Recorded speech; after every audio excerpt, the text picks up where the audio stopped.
जय हिंद दोस्तों, मैं नवीन शर्मा आप सभी का स्वागत करता हूं। आशा करता हूं आप सब एकदम अच्छे हैं, एकदम बेहतरीन हैं। एक बार सारे प्यारे दोस्त बताएंगे आप सब कैसे हैं।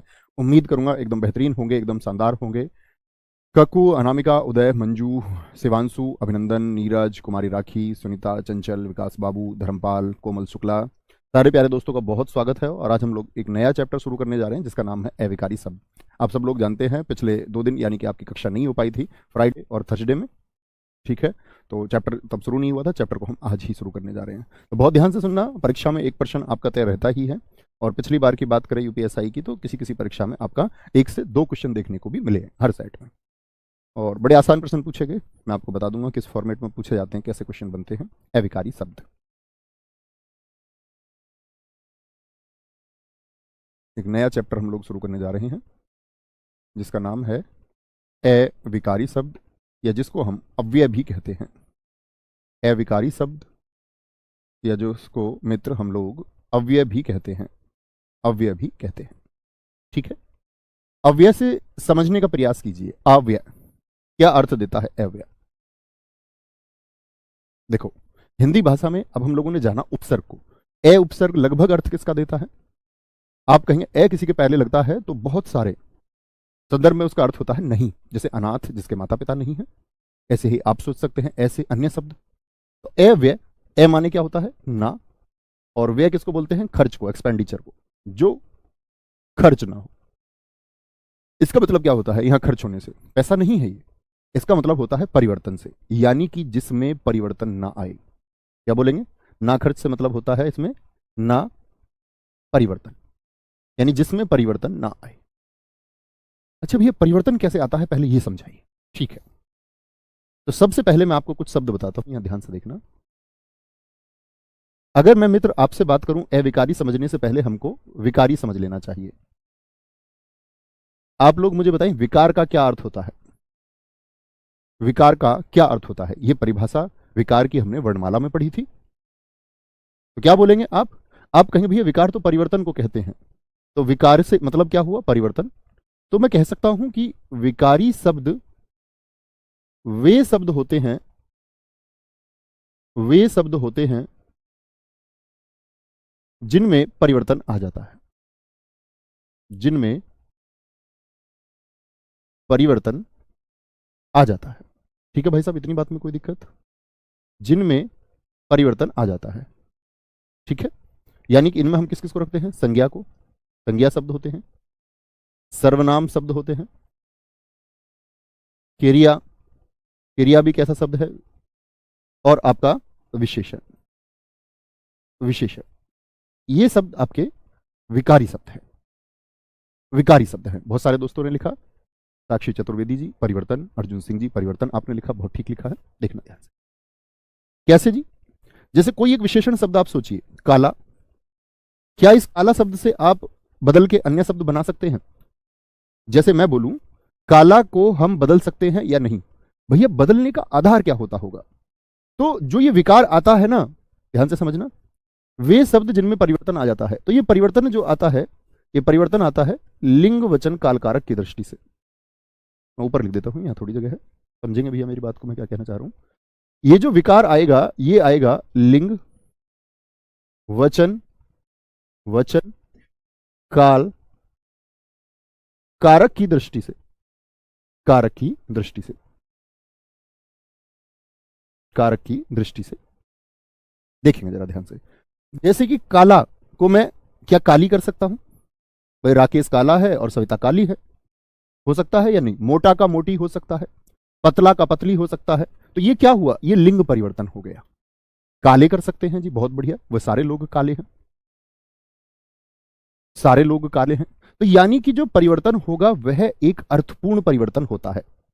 क्रिया, कोई भी क्रिया ले लीजिए।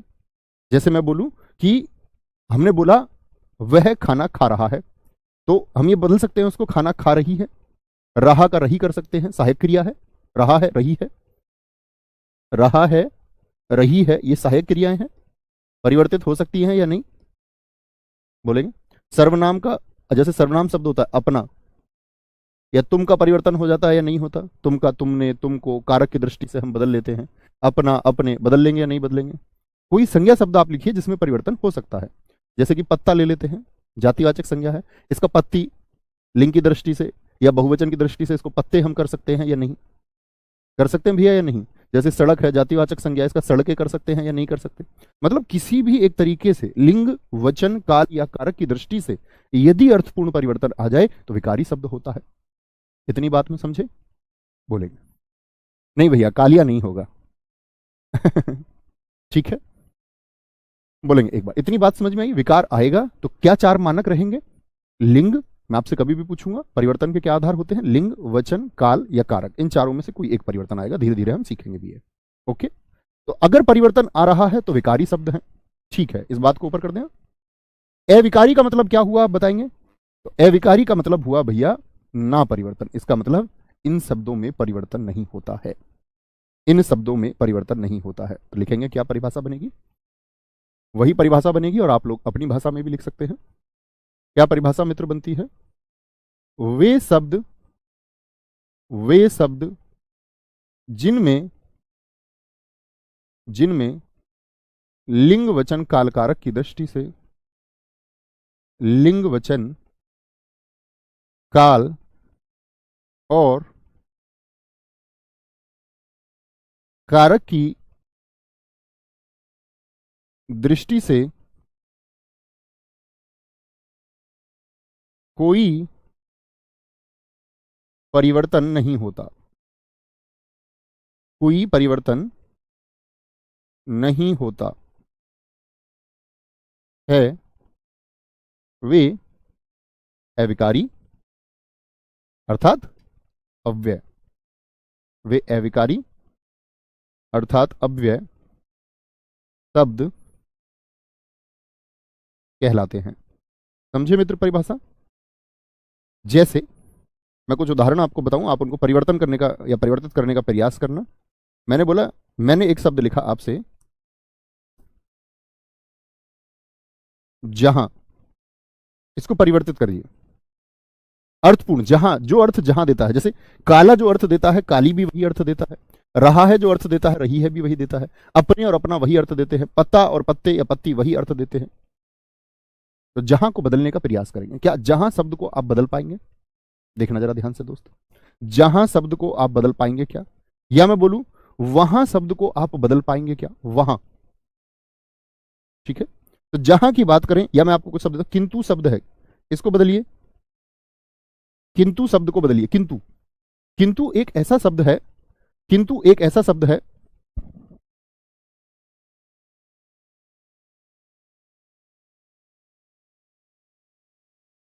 किंतु एक ऐसा शब्द है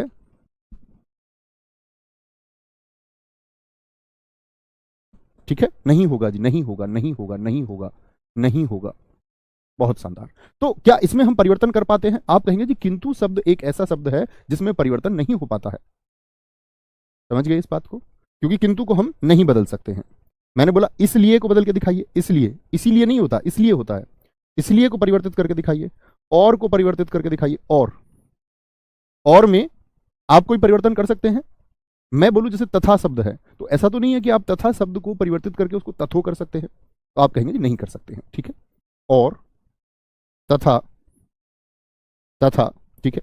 कब को बदलिए, कब को, तब को बदलिए, तब, ठीक है। अतः को बदलिए, ठीक है। धीरे को बदलिए, धीरे को, तो आप कहेंगे नहीं बदल सकते, नहीं बदल सकते हैं। कोई दिक्कत? बहुत बढ़िया, बहुत शानदार। इतनी बात में कोई दिक्कत हुई किसी को? आकांक्षा त्यागी जी कह रही हैं जी ये परिवर्तित शब्द नहीं है, ये परिवर्तित शब्द नहीं है। समझ गए जी इस बात को? कोई दिक्कत, कोई परेशानी किसी भी बच्चे को? विशाल तिवारी जी कह रहे हैं परंतु, हाँ किंतु है तो परंतु भी होगा, क्योंकि परंतु को भी आप नहीं बदल सकते। ऐसे ही शब्द आप भी सोचने का प्रयास कीजिए मित्र, की जिनमें आधार क्या रहेंगे, लिंग, वचन, काल और कारक। इन चारों मानकों की दृष्टि से परिवर्तन नहीं होना चाहिए। बहुत बढ़िया, very good, very good, very good. ठीक है, ओके, तो बात को समझे। अब हम आएंगे अव्यय के भेद पर, और मैं आपको बताऊंगा परीक्षा में प्रश्न कैसे पूछे जाते हैं।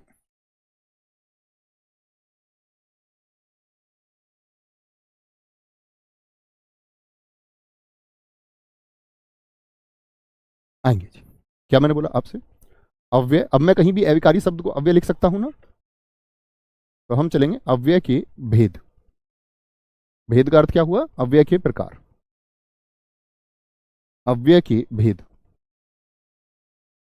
ठीक है,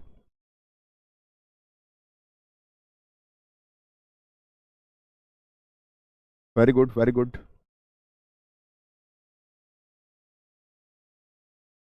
अपितु शब्द लिखा है, बहुत अच्छा शब्द आपने लिखा है।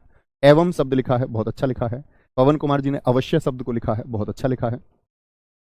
ठीक है, अव्यय के भेद में आए तो यहां पर बहुत कंफ्यूजन बच्चों को रहता है कि कई बार 4 लिख देते हैं, कई बार 5 लिख देते हैं। दोनों भाषाओं को सुनना। अगर मैं आपसे पूछूं, लिखना पहली बात, अव्यय के 4 मुख्य भेद होते हैं।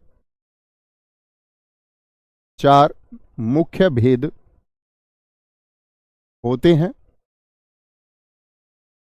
ठीक है, और आपसे पूछे कुल भेद, तब 5 कहें। अगर मुख्य पूछता है तो क्या आंसर आएगा?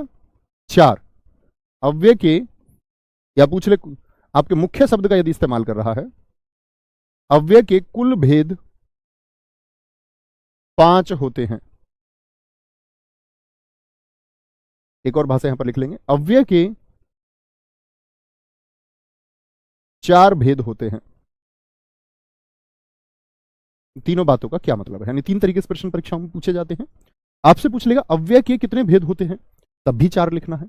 आपसे पूछे अव्यय के मुख्य भेद कितने होते हैं, तब भी 4 लिखना है। लेकिन इस शब्द का इस्तेमाल यदि कर लिया कुल, तो कुल भेद कितने कहेंगे? और यदि विकल्प में 5 मौजूद है तो 5 चुनना होगा। नहीं सचिन भाई, ऐसा नहीं हो सकता। ठीक है, कोई दिक्कत, कोई परेशानी? यहां देखिए कितने भेद होंगे जी? 5 भेद होते हैं, जिनमें से 5 भेदों में पहला भेद कौन सा होगा? पहला भेद हम लोग पढ़ेंगे इसमें क्रिया विशेषण अव्यय। क्रिया विशेषण नाम से ही आपको दिखेगा कि किसकी विशेषता बताएगा? क्रिया की विशेषता बताएगा, क्रिया विशेषण अव्यय। दूसरा भेद इसमें हम पढ़ेंगे संबंध बोधक अव्यय। संबंध बोधक अव्यय। तीसरा भेद इसमें हम पढ़ेंगे समुच्चय बोधक अव्यय। कई बार तो इसी से प्रश्न पूछ लेता है कि कौन सा अव्यय का बोध नहीं है या भेद नहीं है, समुच्चय बोधक अव्यय। चौथा इसमें पढ़ेंगे विस्मयादि बोधक अव्यय। विस्मयादि बोधक अव्यय। 4 अब आप समझ गए ये कौन से हैं? ये 4 मुख्य हैं। और अब आधुनिक हिंदी में एक और अव्यय का इस्तेमाल बढ़ता जा रहा है, जिसको हम निपात अव्यय कहते हैं। निपात अव्यय, इससे भी प्रश्न पूछे जाते हैं। तो ये 5वां है। आंचल कुशवाहा जी सही कहा है। कोई दिक्कत, कोई परेशानी इतनी बात में? बोलेंगे कोई भी दिक्कत, कोई परेशानी? वेरी गुड वेरी गुड, आ गए। कोई दिक्कत, कोई परेशानी? इतनी बात में किसी भी मेरे भाई को कोई परेशानी? कि कितने भेद होते हैं? 5 भेद होते हैं। कौन कौन से होंगे? क्रिया विशेषण, एक बार आप भी बोलिए, संबंध बोधक, फिर आपका समुच्चय बोधक होगा, एक विस्मयादि बोधक होगा और एक निपात होगा। क्रिया विशेषण किसकी विशेषता बताएगा? क्रिया की विशेषता। यहां संबंध का बोध होगा, यहां समुच्चय का बोध होगा। आप जानेंगे समुच्चय क्या होता है। ठीक है, विस्मयादि बोधक में विस्मय की स्थिति होगी, निपात में निपात की स्थिति। यानी कि इसको भी हम समझेंगे कि निपात क्या होता है। ठीक है, कोई दिक्कत, कोई परेशानी? प्रतिज्ञा भास्कर जी ने लिखा है धीरे धीरे क्रिया विशेषण है, बहुत शानदार। शुरू करेंगे भैया। सबसे पहले शुरू करते हैं क्रिया विशेषण, धीरे धीरे समझते हुए चलेंगे। आप लोग एक परिभाषा बोलने का प्रयास कीजिए कि क्रिया विशेषण अव्यय की क्या परिभाषा हो सकती है। अब ऐसा शब्द होगा, ऐसे शब्दों को लिखना है जो परिवर्तित ना हो। ठीक है, तो क्या बोलेंगे इसकी परिभाषा? वे शब्द जो क्रिया की विशेषता, किसकी विशेषता बताएंगे? क्रिया की विशेषता बताते हैं, क्रिया विशेषण कहलाते हैं। क्रिया विशेषण कहलाते हैं। किसकी विशेषता? बड़ी आसान सी बात है, बड़ी आसान सी बात है। हम धीरे धीरे जानेंगे क्रिया विशेषण क्या होता है, संबंध बोधक क्या होगा, समुच्चय निपात क्या होता है। ठीक है, तो क्या बताएंगे? क्रिया की विशेषता भैया बताते हैं। और क्रिया की विशेषता बाने, क्रिया की विशेषता 4 प्रकार से बताई जा सकती है। और लिखना, इसके 4 भेद होते हैं। कितने भेद होते हैं? इसके 4 भेद होते हैं। 4 भेदों को पहले जान लीजिए। पहला जो भेद होगा वह होगा स्थानवाचक क्रिया विशेषण। स्थानवाचक यानी स्थान को बताने वाले क्रिया विशेषण। दूसरा भेद इसका होगा स्थानवाचक के बाद में कालवाचक क्रिया विशेषण। अभी थोड़ा सा नोट्स बनाएंगे फिर समझेंगे सारी चीजों को। कालवाचक क्रिया विशेषण।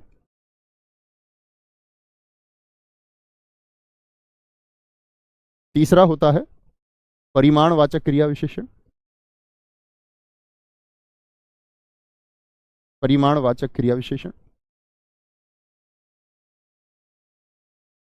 और चौथा भेद इसका होता है दोस्त आपका रीतिवाचक। रीतिवाचक क्रिया विशेषण। रीतिवाचक क्रिया विशेषण। ठीक है, ध्यान से समझना भैया। इतना लिख लें पहले, फिर मैं आपको बताता हूं।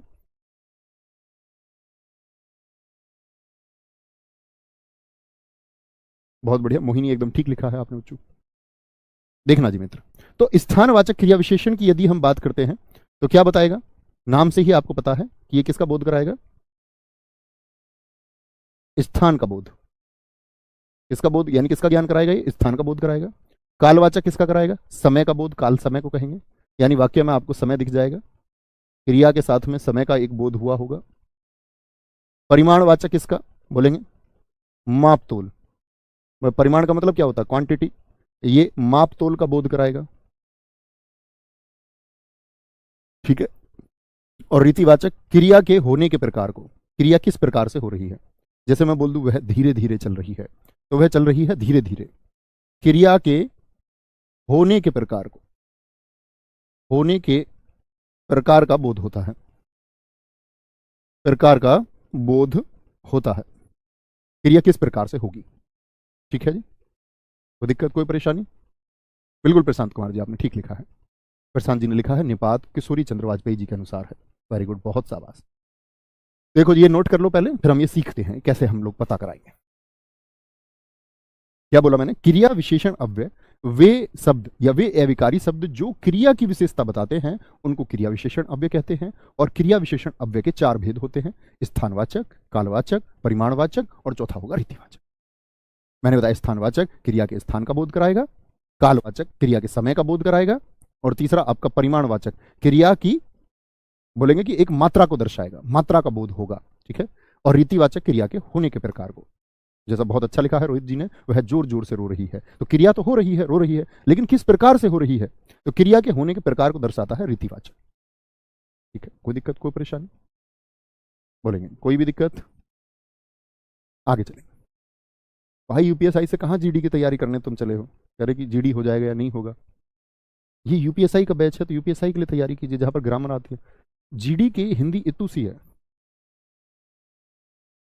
ठीक है, उसके लिए तो आप कहीं से भी कर लेंगे, ये कर रहे हैं तो वो तो आसानी से आप कर ही पाएंगे। तो सबसे पहले भेद भैया बात करेंगे किस बारे में? सबसे पहला भेद लेते हैं स्थानवाचक का। आप लोग भी मेरे साथी इसमें बनना और ऐसे वाक्य लिखने का प्रयास करना जिसमें क्रिया भी आए और एक स्थान का बोध भी हो। स्थानवाचक क्रिया विशेषण, एक दो उदाहरणों के माध्यम से हम इसको समझेंगे, फिर शब्द लिखेंगे। स्थानवाचक क्रिया विशेषण, तो किसका बोध होगा जी? भैया स्थान का बोध होगा, स्थान का। ठीक है, तो स्थानवाचक तो बाद में पढ़ेंगे, पहले मैं थोड़ा सा आप लोगों को यह बता दूं। वापस चलते हैं जरा, थोड़ा सा मैं आप लोगों को यहां पर यह बताना चाहूंगा।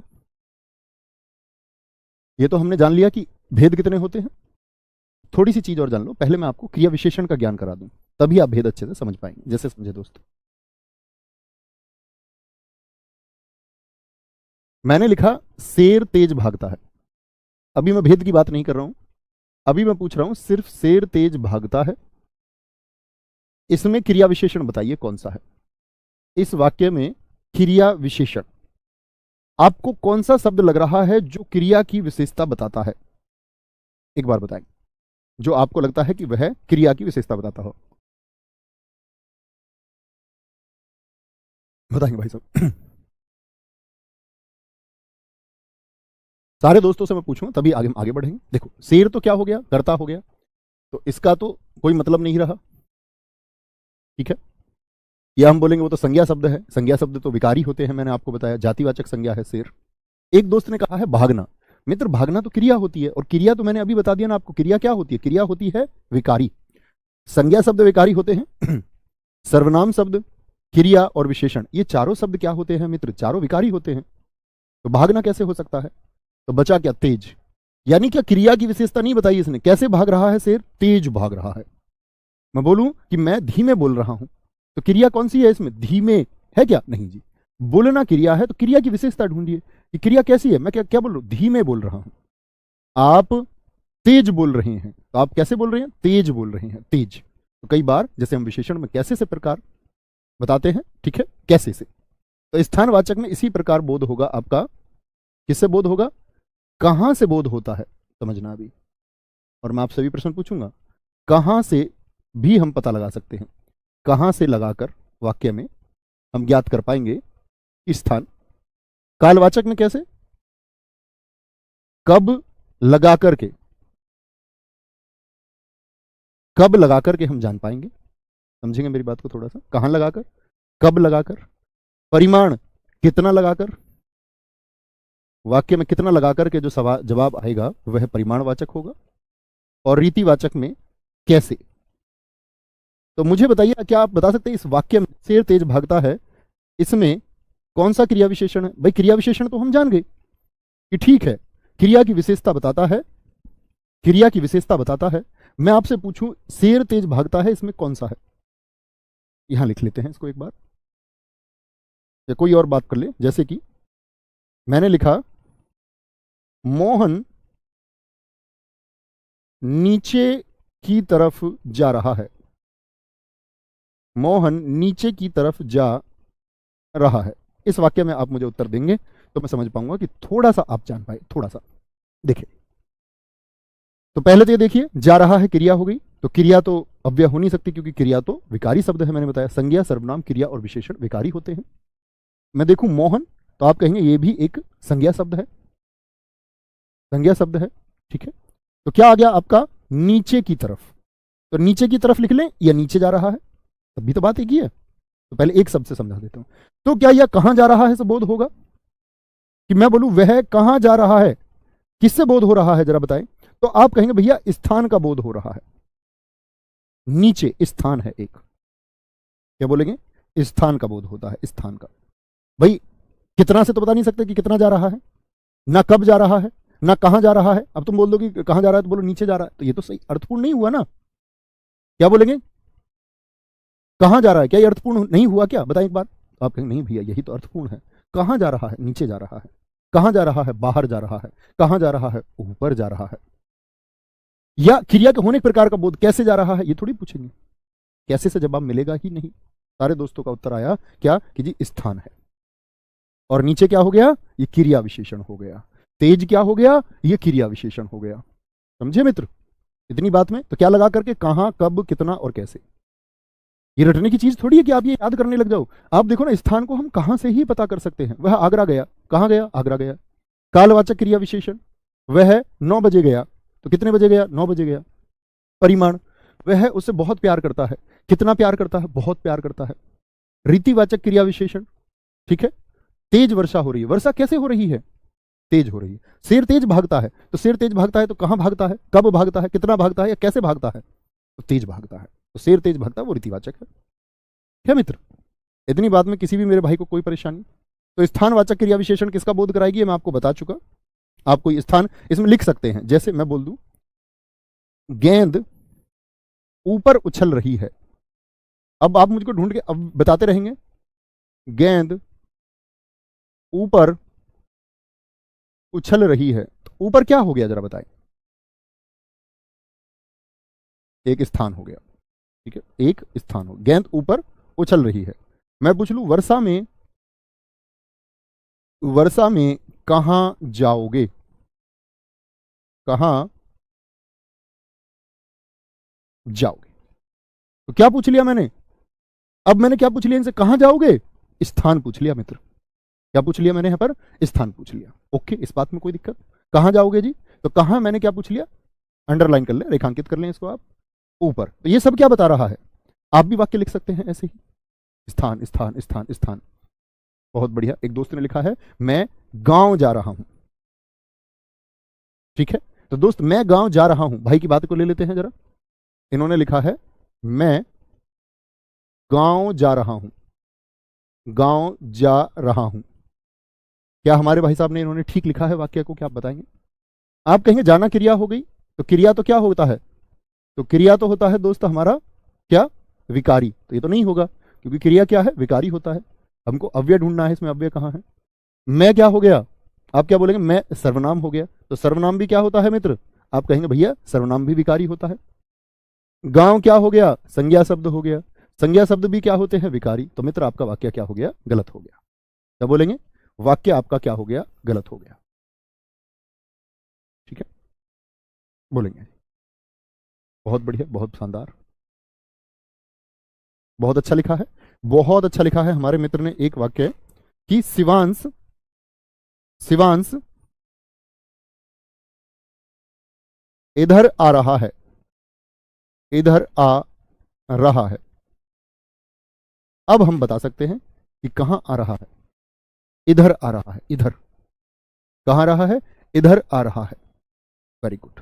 तो ऐसे शब्द जो होंगे, याद रख लेना, स्थानवाचक में आपको दो प्रकार के शब्द मिलते हैं दोस्त, और इन सबसे वाक्य की उम्मीद करूंगा कि आप एक ग्रेजुएट छात्र की भांति इनका स्थानवाचक में दो तरह के शब्द होंगे आपका। एक तो होते हैं जो स्थिति का बोध कराते हैं, स्थितिवाचक, जैसे जिनसे स्थिति पता चलती है।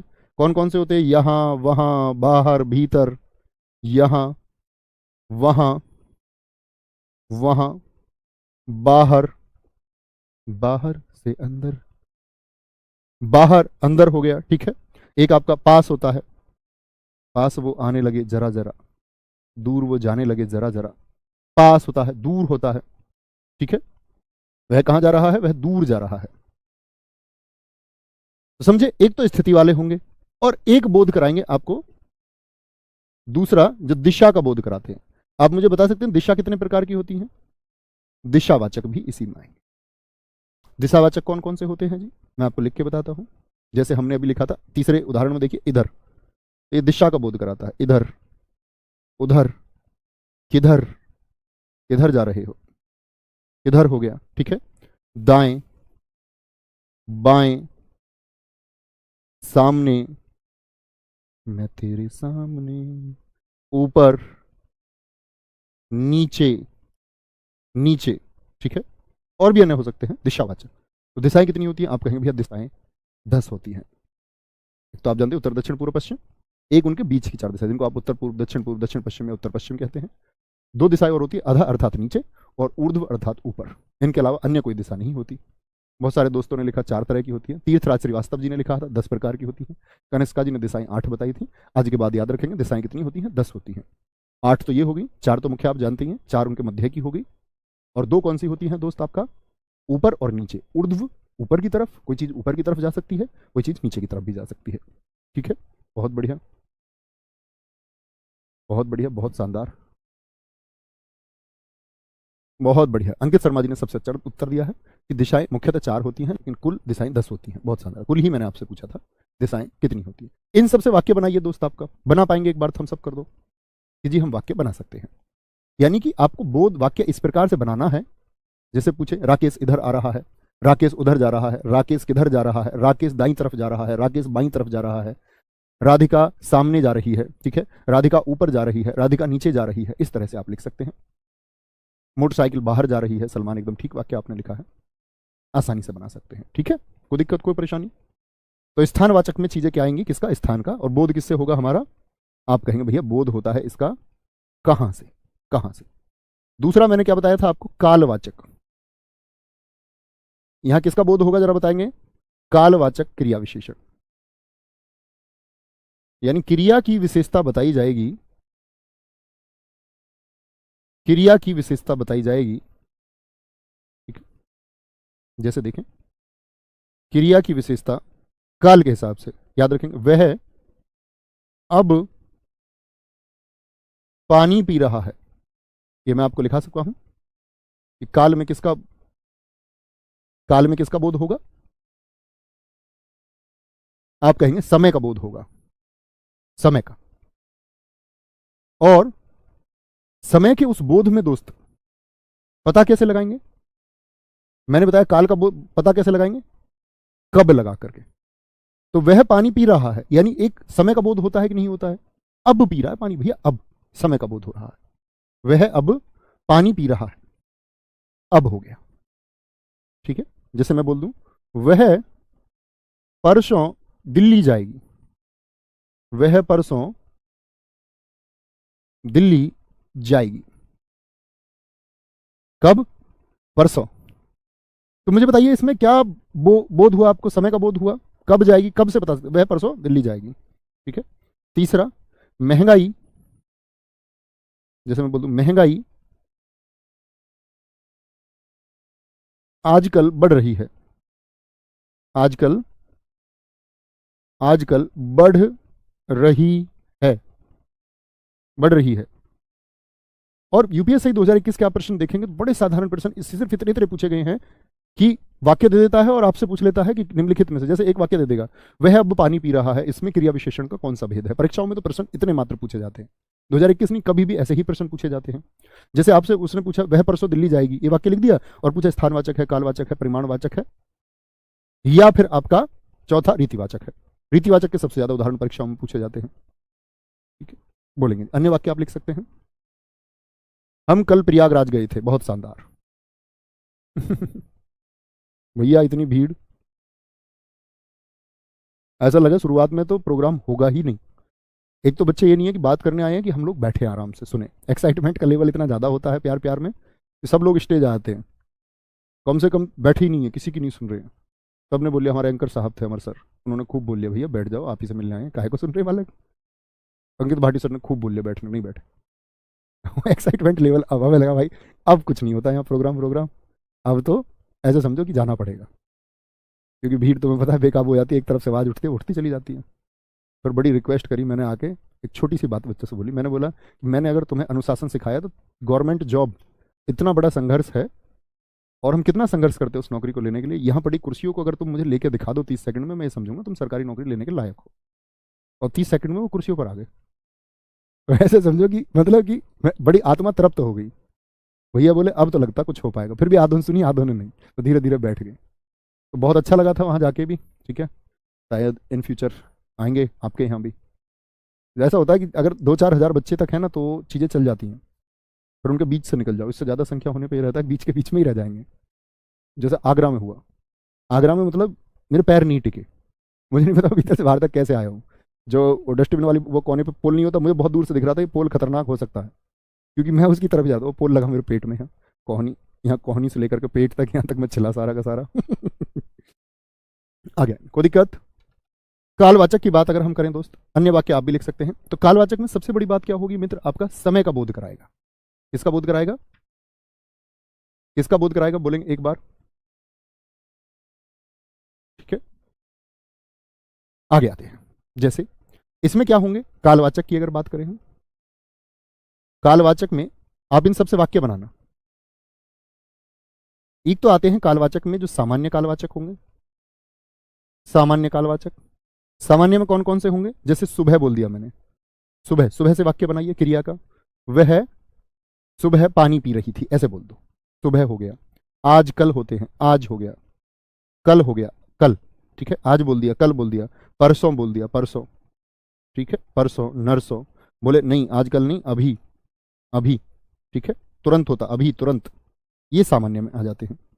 एक होते हैं दूसरे आवृत्तिवाचक। आवृत्तिवाचक कैसे होते हैं मित्र आपका? आवृत्तिवाचक, ठीक है, जैसे वह प्रतिदिन बाजार जाती है, समय का बोध है भैया, भी एक प्रतिदिन हो गया। जब चीज, आवृत्ति का मतलब होता है फ्रीक्वेंसी, जब चीज रिपीट हो। प्रतिदिन मतलब रोज रोज जाती है, कई बार। बहुधा शब्द होता है, बहुधा, बहुत बार, कभी कभी, तो ये भी रिपीटेशन है एक, कभी कभी। ठीक है, हर बार, हर बार। हर बार को क्या बोलेंगे? अक्सर। वह मोहल्ले में आया जाया करती है, अक्सर। वाक्य बनाएंगे। ठीक है, और तीसरा बोध इसका होता है इस तरह के शब्द आपको मिलेंगे। क्या बोला मैंने? एक तो सामान्य मिलते हैं, एक आवृत्तिवाचक मिलते हैं, और तीसरे होते हैं अवधिवाचक, जो एक अवधि का बोध कराते हैं। अवधिवाचक, अवधिवाचक कैसे जी? अवधिवाचक में होगा वह रात भर पढ़ता रहा, वह दिन भर पढ़ती रही, और भर वाले ये महत्वपूर्ण चुनले नई परीक्षा में बहुत पूछे जाते हैं। वह दिन भर, लगातार, लगातार, जैसे वहां पर आज और कल थे ऐसे ही यहां पर वो एक साथ आ जाते हैं, आजकल, जैसा कि हमने उदाहरण नंबर 3 में भी लिखा है, आजकल। वह रात भर पढ़ती रही, ठीक है? क्या बोलेंगे? कैसे पढ़ती रही? रात भर। वह दिन भर खेलता रहा, दिन भर खेलता रहा। वह लगातार पढ़ रही थी, वह आजकल नहीं आ रही है, आजकल आ रही है, ठीक है? प्रतिदिन, वह प्रतिदिन पढ़ता है, वह कभी कभी बाजार जाती है, वह अक्सर बाजार जाती है, वह हर बार बाजार जाती है, वह कई बार बाजार जाती है। सर बुलंदशहर कब आएंगे? बुलंदशहर आप लोग जानते हैं, बुलंदशहर हम जा चुके, एक जगह एक बार जाएंगे। बुलंदशहर अपना होम डिस्ट्रिक्ट था, सबसे शुरुआती दौर में हम बुलंदशहर ही गए थे। बहुत शानदार लिखा है, आगरा में आज वर्षा हो रही है। हाँ, आज मौसम थोड़ा ऐसा ही है, शायद वर्षा है। तो बात को समझे दोस्त, अब तक हमने 2 भेद इसके पढ़े। हमने जाना कि क्या क्रिया विशेषण होता है, क्रिया की विशेषता बताएगा। अब आप समझ गए होंगे परिमाण में कैसी चीजें आएंगी, रीतिवाचक में, और जान ही जाओगे। और एक तो दोस्त पिछले 2 दिन आपकी क्लास नहीं हुई थी, उसके लिए रियली सॉरी। और मतलब क्लासेज आपकी चलती रहेंगी, समय से सिलेबस हो जाएगा। उसके लिए एक दो बच्चों ने मेरे पास मैसेज किया था कि सर क्लास नहीं होती तो अच्छा नहीं लगता। दोस्त मैं भी नहीं चाहता कि कभी आपकी कक्षा छूटे, और कोई ऐसी बात नहीं है, लेकिन मैं आपको बताऊँ मेरी कुछ निजी परेशानियां चल रही हैं जो शायद इस वीक में सॉल्व हो जाएंगी, ठीक है? तो उतना कॉपरेशन आप लोगों से चाहता हूँ कि उतना सहयोग मात्र आप करेंगे। परेशानियां थोड़ी बड़ी हैं, उम्मीद करूंगा इस वीक में सॉल्व हो जाएंगी, ठीक है? और बाकी ऐसा कभी कोई कारण नहीं है कि मैं बेवजह क्लास ना लूँ। मैं ना के बराबर, अगर आप देखोगे जब से मैंने पढ़ा से, ना के बराबर छुट्टियों में से एक करने वाला हूँ, क्योंकि अन्य कारण थे नहीं छुट्टी के। अभी कारण है तो शायद कभी कभार ऐसा हो सकता है, शायद इस वीकेंड में फिर से ऐसा देखने को मिले। लेकिन कभी आपको ज़्यादा ज़रूरत होगी, आपकी परीक्षा के समय सिलेबस तो समय से पूर्ण हो ही जाएगा। जब जब आप जितना चाहेंगे, जितनी आपकी मांग होगी, तब तब मैं आपके लिए अपने उस विषय की कक्षाएं आपकी परीक्षा से 2 दिन पहले तक लाता रहूँगा। आप उसकी चिंता मत करना। रिवीजन से लेकर के, मैराथन से लेकर के, जितना कुछ जो कुछ मुझसे बन पाएगा, ईच एंड एवरी चैप्टर, मतलब हर एक चैप्टर की प्रैक्टिस अलग से विशेष रूप से सिखाने के बाद में सब मैं आपको कराऊंगा, है ना? तो आपको कब मैं इतना विश्वास दिला सकता हूँ, आपको चिंता करने की जरूरत नहीं है। आप अगर एक रेगुलर और नियमित छात्र हैं तो आप अपनी परीक्षा प्रश्नों को बहुत अच्छे से करके आएंगे, आसानी से करके आएंगे, चाहे कोई भी अध्याय हो, ठीक है? तो ख्याल रखिए। जय हिंद, जय भारत, जय मां सरस्वती। मिलते हैं मित्र कल। थैंक यू, नमस्ते।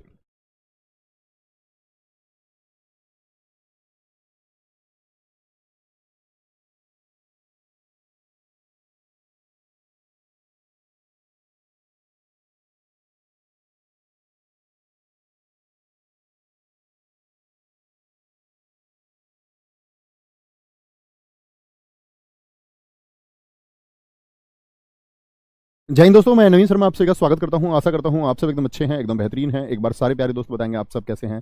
उम्मीद करूंगा एकदम बेहतरीन होंगे, एकदम शानदार होंगे। साकिब, नरेंद्र देव, मनोहर, प्रियांशु, अभिषेक ओझा, प्रीति भाटी, रामनाथ, राम बाबू यादव, अक्षय, एमएल, दिवाकर यादव, सारे प्यारे दोस्तों का बहुत स्वागत है। और मित्र, हम लोग पढ़ रहे थे अव्यय को, यानी अविकारी शब्द को, ऐसे शब्द जिनमें परिवर्तन नहीं होता है। और परिवर्तन ना होने का आधार क्या होता है? लिंग, वचन, काल और कारक। इन 4 दृष्टि में से किसी एक दृष्टि से बदलता है तो विकारी, और नहीं बदलता है तो अविकारी होगा। फिर हमने इसके भेद जाने। कुल भेद में मैंने आपको बताया 4 भेद होते हैं। मुख्य भेद की बात करें तो आपका 4 होते हैं, ठीक है? तो हमने पढ़ा आपका क्रिया विशेषण अव्यय को, पहला भेद। क्रिया विशेषण अव्यय के भी फिर 4 भेद हुए, जिसमें हमने 2 को पढ़ लिया था। कौन कौन से? स्थानवाचक और कालवाचक। आज मित्र हम पढ़ेंगे परिमाणवाचक और आपका इसको रीतिवाचक को, ठीक है? बहुत ध्यान से पढ़ना और समझना है, ठीक है? तो हम लोग मित्र शुरू करेंगे आपका परिणामवाचक को। क्या करना है हमको? मापतोल वाला मैंने आपको बताया, परिमाणवाचक,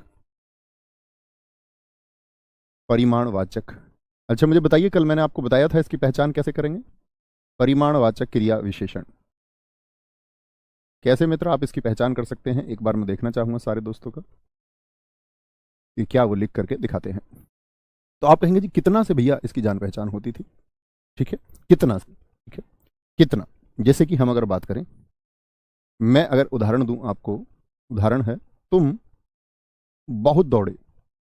कितना दौड़े मित्र? बहुत दौड़े। और आपसे भी उम्मीद करूंगा एक एक वाक्य आप बताएंगे जिसमें परिमाण आता हो। परिमाण, कितने दौड़े? बहुत दौड़े। तुम बहुत दौड़े। क्या बोले?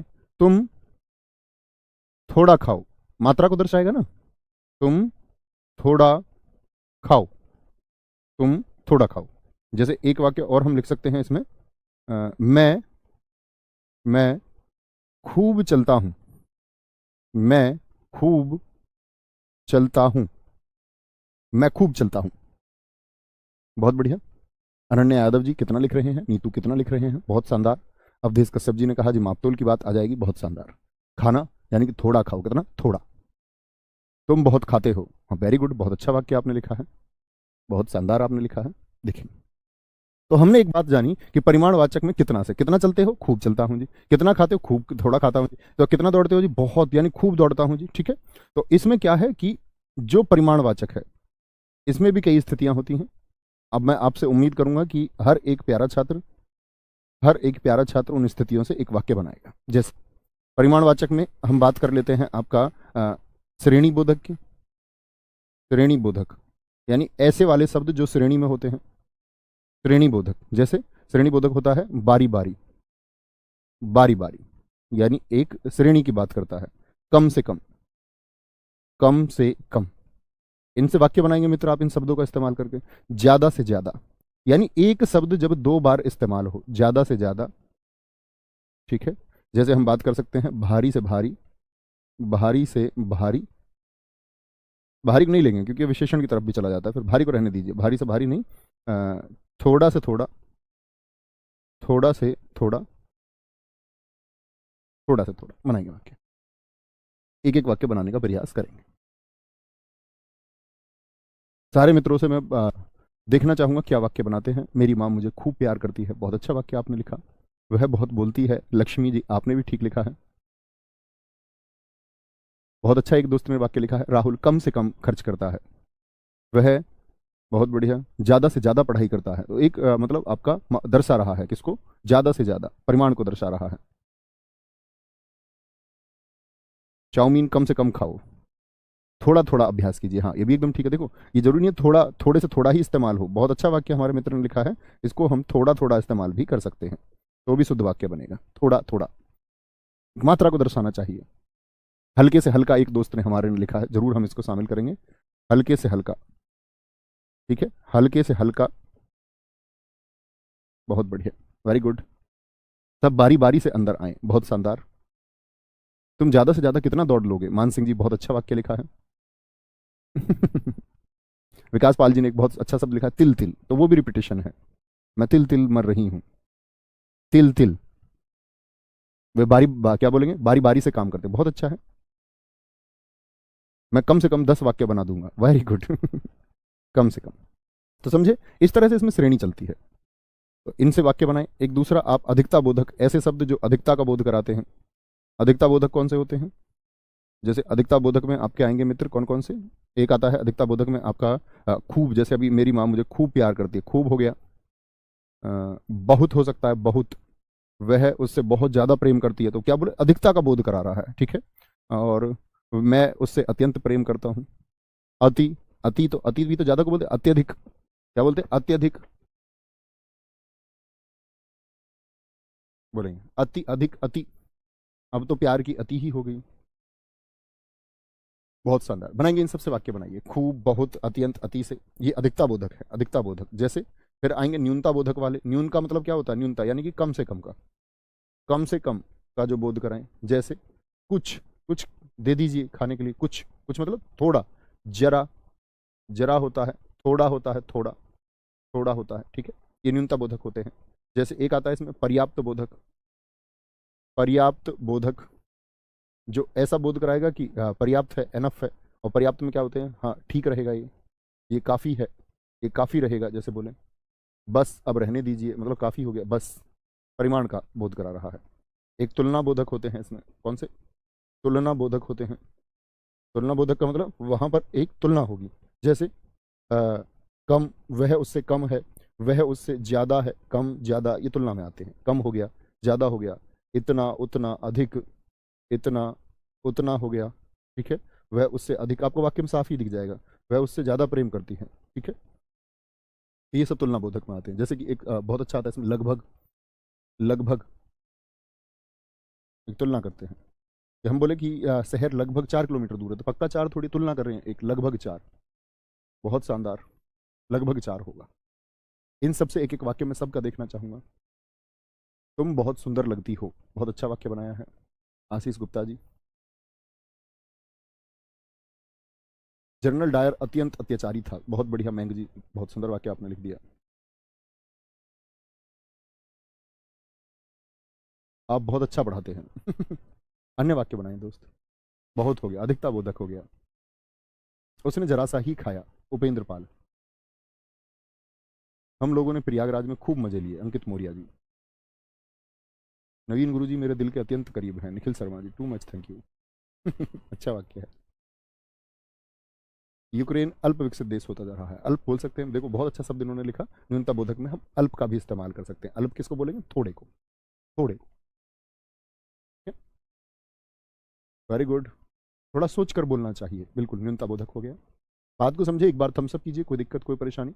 यानी आप समझ पा रहे हैं ना, कोई भी वाक्य बनाए तो ऐसा बनाना जिससे एक बोध होता हो, जिससे पता चलता हो कितना, कि भाई कितना खाते हो, कुछ खाता हूँ, कितना बोलते हो, जरा सा बोलता हूँ, कितना बोलते हो, थोड़ा बोलता हूँ, कितना आपका, अगर बोले कि कितना लेके आए हो, तो बोले अल्प मात्रा में लेके आया हूँ, कितना खूब प्रेम करता हूँ, कितना प्रेम, बहुत प्रेम करते, कितना प्रेम, अत्यंत प्रेम करती है, ठीक है, बोलेंगे, बहुत बढ़िया, वेरी गुड।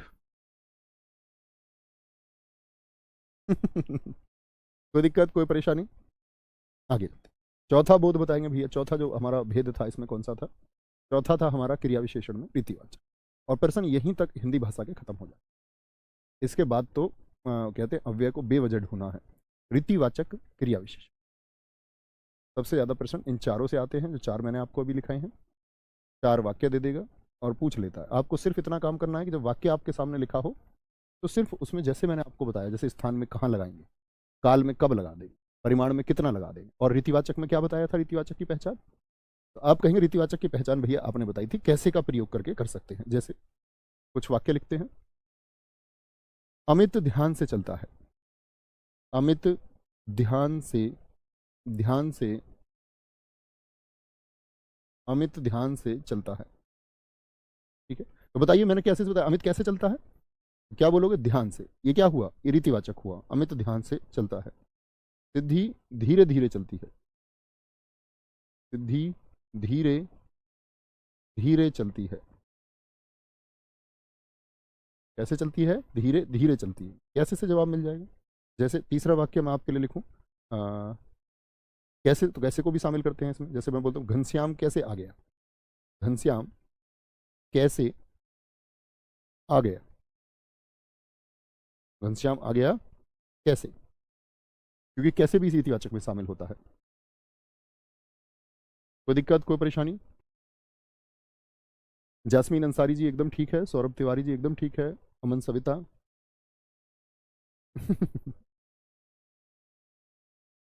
कोई दिक्कत कोई परेशानी मित्र इतनी बात में? तो यानी कि यहां पर कैसे से आप भी वाक्य लगाइए। जैसे मैं बोलूं अचानक से वर्षा होने लगी, अचानक से बहुत पूछा जाता है। रवि जी आपने बहुत अच्छा लिखा है। अचानक से वर्षा होने लगी, अचानक से कैसे होने लगी वर्षा? अचानक से वर्षा होने लगी, अचानक से वर्षा होने लगी, ठीक है। और वह फटाफट घर की तरफ जा रही थी, ठीक है। तो या बोले वह फटाफट चल रही थी, वह फटाफट चल रही थी, फटाफट चल रही थी। बहुत शानदार, बहुत शानदार। कुछ लोग अभी पिछले वाक्यों को लिख रहे हैं। सूर्य पश्चिम में कैसे उग गया, संजय साक्य जी बहुत अच्छा आपने लिखा है। मैं ध्यान पूर्वक पढ़ता हूँ, बहुत अच्छा वाक्य आपने लिखा है। मान सिंह, परीक्षाओं में भी बहुत पूछा जाता है। उदाहरण नंबर 2 पर ज्यादा ध्यान है तुम सब लोगों का। रीतिवाचक क्रिया विशेषण, बात को समझे, रीति की बोध होगा। अब रीतिवाचक में भी कुछ चीजें होती हैं, जैसे कि आप मुझे वाक्य बनाना, जैसे कि एक स्वीकार बोधक जैसे वाक्य इसमें आते हैं। स्वीकार बोधक यानी ऐसे शब्दों का इस्तेमाल करके वाक्य बनाना। स्वीकार बोधक, जैसे स्वीकार बोधक, ये आपको याद रखने करने की या रटने की आवश्यकता नहीं है। आपको परीक्षा में वाक्य मिलेगा, पूछ लेगा, चार या तो 4 वाक्य लिख के दे देता है, पूछ लेता है कौन सा परिमाणवाचक है, ठीक है, बहुत बढ़िया। बोलेंगे क्या बोलोगे? स्वीकार बोधक की अगर हम बात करते हैं तो स्वीकार बोधक में मतलब क्या होगा? किसी चीज को स्वीकारने की बात होगी। जी ठीक, हाँ, अवश्य, क्या बोलते हैं? जी ठीक, हाँ, हाँ, अवश्य, अवश्य, जरूर, वाक्य बनाएंगे इनसे। ये क्या है, क्या बोलेंगे, ये स्वीकार बोधक भी आपका रीतिवाचक में आता है। एक इसमें ये तो स्वीकार की बात होगी, एक निषेध बोधक आ जाता है। तो निषेध का मतलब तो ना होता है, प्रोहिबिशन होता है। तो क्या बोलेंगे इसमें, नहीं होता है, नहीं, मैं ये काम नहीं करूंगा, मत जाओ, मत होता है, मत मत मत का प्रयोग हो, कभी नहीं, कभी नहीं, नेवर, कभी नहीं, ये किस में इस्तेमाल होगा आपका, ये निषेध बोधक में इस्तेमाल होता है, निषेध बोधक। जैसे कि आपका रीतिवाचक में अगर हम प्रयोग करें, एक इसमें निश्चय बोधक होता है, निश्चय बोधक, निश्चय बोधक, निश्चय बोधक में कि एक निश्चित भाव बताएगा कि बेशक मैं ये कार्य करूंगा, निसंदेह मैं ये करके दिखाऊंगा। क्या बोलेगा, निसंदेह मैं ये करके दिखाऊंगा, निसंदेह। इसमें निश्चय बोधक के साथ में एक होता है अनिश्चय बोधक। अनिश्चय में मतलब निश्चित नहीं है, संभावना की बात करता है, संभावना की बात करेगा। संभावना की बात कैसे, संभव है, संभव है, शायद, ऐसे शब्दों का इस्तेमाल करेगा। शायद का मतलब अनिश्चित बात ही तो होती है। और प्रश्न होता है, जैसे कि मैंने बताया कि वह कैसे आ गया, प्रश्न बोधक होंगे। प्रश्न बोधक में क्या होता है आपका, प्रश्न बोधक में होगा कैसे, क्या, क्या, कौन, कैसे, क्या, कौन, कैसे। ठीक है। एक आपका होता है इसमें कारण बोधक, कारण बोधक, कारण बोधक से कौन कौन से आपका, कि अतएव बनता है, अतएव, किस लिए तुम यह कार्य, जैसे कैसे आता है तो किस लिए कर रहे हो, किस लिए। एक अचानक की बात आती है, जैसे आकस्मिकता की बात आती है, आकस्मिकता, आकस्मिकता से मतलब क्या है, अचानक, जैसे मैंने एक वाक्य इस्तेमाल किया था, एकाएक वर्षा होने लगी। एकाएक का मतलब क्या हुआ, अचानक, अचानक। आदि शब्द किस में आते हैं, रीतिवाचक क्रिया विशेषण में आते हैं। ठीक है। ये आप तीन तो जानते ही हैं, समय काल आप जानते हैं, स्थान आप समझ चुके, परिमाण, बाकी सब रीतिवाचक में जाएंगे। बहुत बढ़िया। मैं यूपीएसआई में एक सीट जरूर लूंगी। शिल्पा रावत जी, बहुत शानदार, बहुत शानदार, वेरी गुड।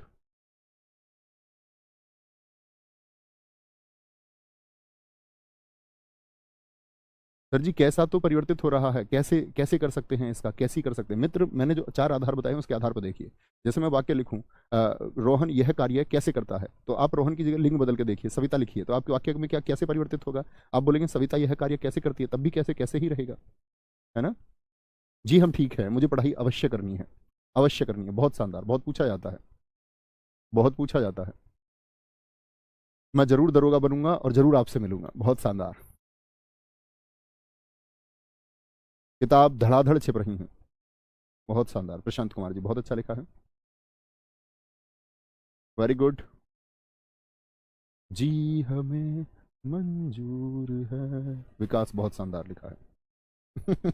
आपका ये फैसला, मैं जरूर मंजिल तक पहुंचूंगी, बहुत शानदार। ठीक है, बिल्कुल बना सकते हैं, शायद 41 मजदूर आज टर्मिनल से बाहर निकल जाए। संभव है नवीन सर, मुझे याद करते होंगे, अरे भैया बिल्कुल। ऐसे समझो कि ऐसा दिन ही नहीं है कोई जब मैं तुम्हें याद नहीं करता हूँ। स्वीकार बोधक आदि अतएव किस लिए, बेशक तुम मेरी मोहब्बत हो, अभिषेक रनर बहुत बढ़िया, बहुत शानदार। निसंदेह मैं है करके दिखाऊंगा, वह अचानक से आ गई, क्या, जौनपुर में अचानक भूकंप आ गया, सिखा से, भूकंप अब कभी भी आ जाता है। ठीक है, बोलेंगे, बहुत शानदार, बहुत अच्छे वाक्य आप सब लोग लिख रहे हैं, वेरी गुड। तो ये सब होते हैं हमारे रीतिवाचक। ठीक है, तो मुझे एक बार बताइए, अपनी कॉपी में एक बार पढ़िए, मैं 2 मिनट का समय आपको देता हूँ। 2 मिनट में आप अपनी चीज़ों को एक बार रिवाइज करिए, एक ओवरव्यू लीजिए कि क्या क्या मैंने आपको अब तक बताया है। हम लोग अव्यय के बारे में पढ़ रहे थे। अव्यय मैंने आपको कितने प्रकार का बताया था, एक तो क्रिया विशेषण अव्यय बताया था, और उस क्रिया विशेषण के 4 भेद हमने पढ़ लिए। जनरल परीक्षाओं में अव्यय में यहाँ से प्रश्न बनता है, यूपीएसआई जैसी परीक्षा में। या अन्य शब्द बनेगा आपसे कैसे, कि निम्नलिखित में से अव्यय शब्द कौन सा है। ठीक है, जैसे एक संज्ञा शब्द दे देगा, उसमें एक आपका कोई मान के चलो कि एक सर्वनाम दे देगा, एक विशेषण दे देगा, एक शब्द देगा, उसमें से वो कौन सा जो अव्यय होगा। या ऐसा भी कर सकता है 3 अव्यय शब्द दे दे और एक शब्द दे दे लिंग, सॉरी एक शब्द दे दे आपको संज्ञा सर्वनाम क्रिया विशेषण में से, और पूछ ले कि निम्नलिखित में से कौन सा अव्यय नहीं है। इस तरह से प्रश्न बन सकता है। तो हमने पढ़ा था आपका, एक तो होता है आपका क्रिया विशेषण अव्यय। तो क्रिया विशेषण अव्यय के चारों भेद हमने पढ़े, आप देखेंगे जरा ध्यान से, स्थान, फिर काल, फिर आपका प्रमाण, और फिर मित्र कौन सा, रीतिवाचक। तो ये तो किसके भेद थे, क्रिया विशेषण के। अब हम चलते हैं वापस, परीक्षा में प्रश्न वहां से बनते नहीं है, लेकिन हमको उसको पढ़ना होता है, ठीक है। बताएंगे जी कौन सा भेद मैंने आपको बताया था। एक तो क्रिया विशेषण हो गया, क्रिया विशेषण के साथ में और कौन सा भेद मैंने आप,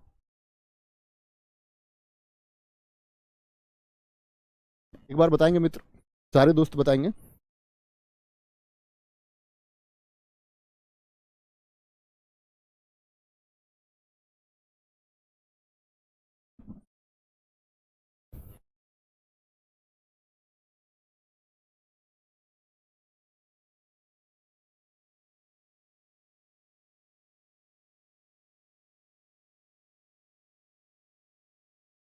बताएंगे जी।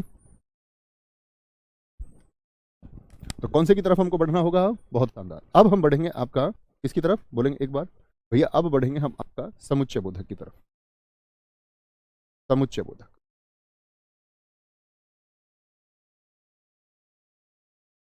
समुच्चय बोधक, ठीक है। ये भी क्या था, अव्यय था। अब यहां समझने की बात होगी, आसान है, आसानी से अगर विवेक के साथ समझेंगे तो समझ पाएंगे। बहुत बढ़िया, संबंध बोधक है जी, समुच्चय बोधक है। तो समुच्चय बोधक पढ़ते हैं, फिर संबंध बोधक पढ़ेंगे, और संबंध बोधक के बाद में हम कौन सा पढ़ेंगे आपका, हाँ एक निपात भी हमको इसमें पढ़ना होगा।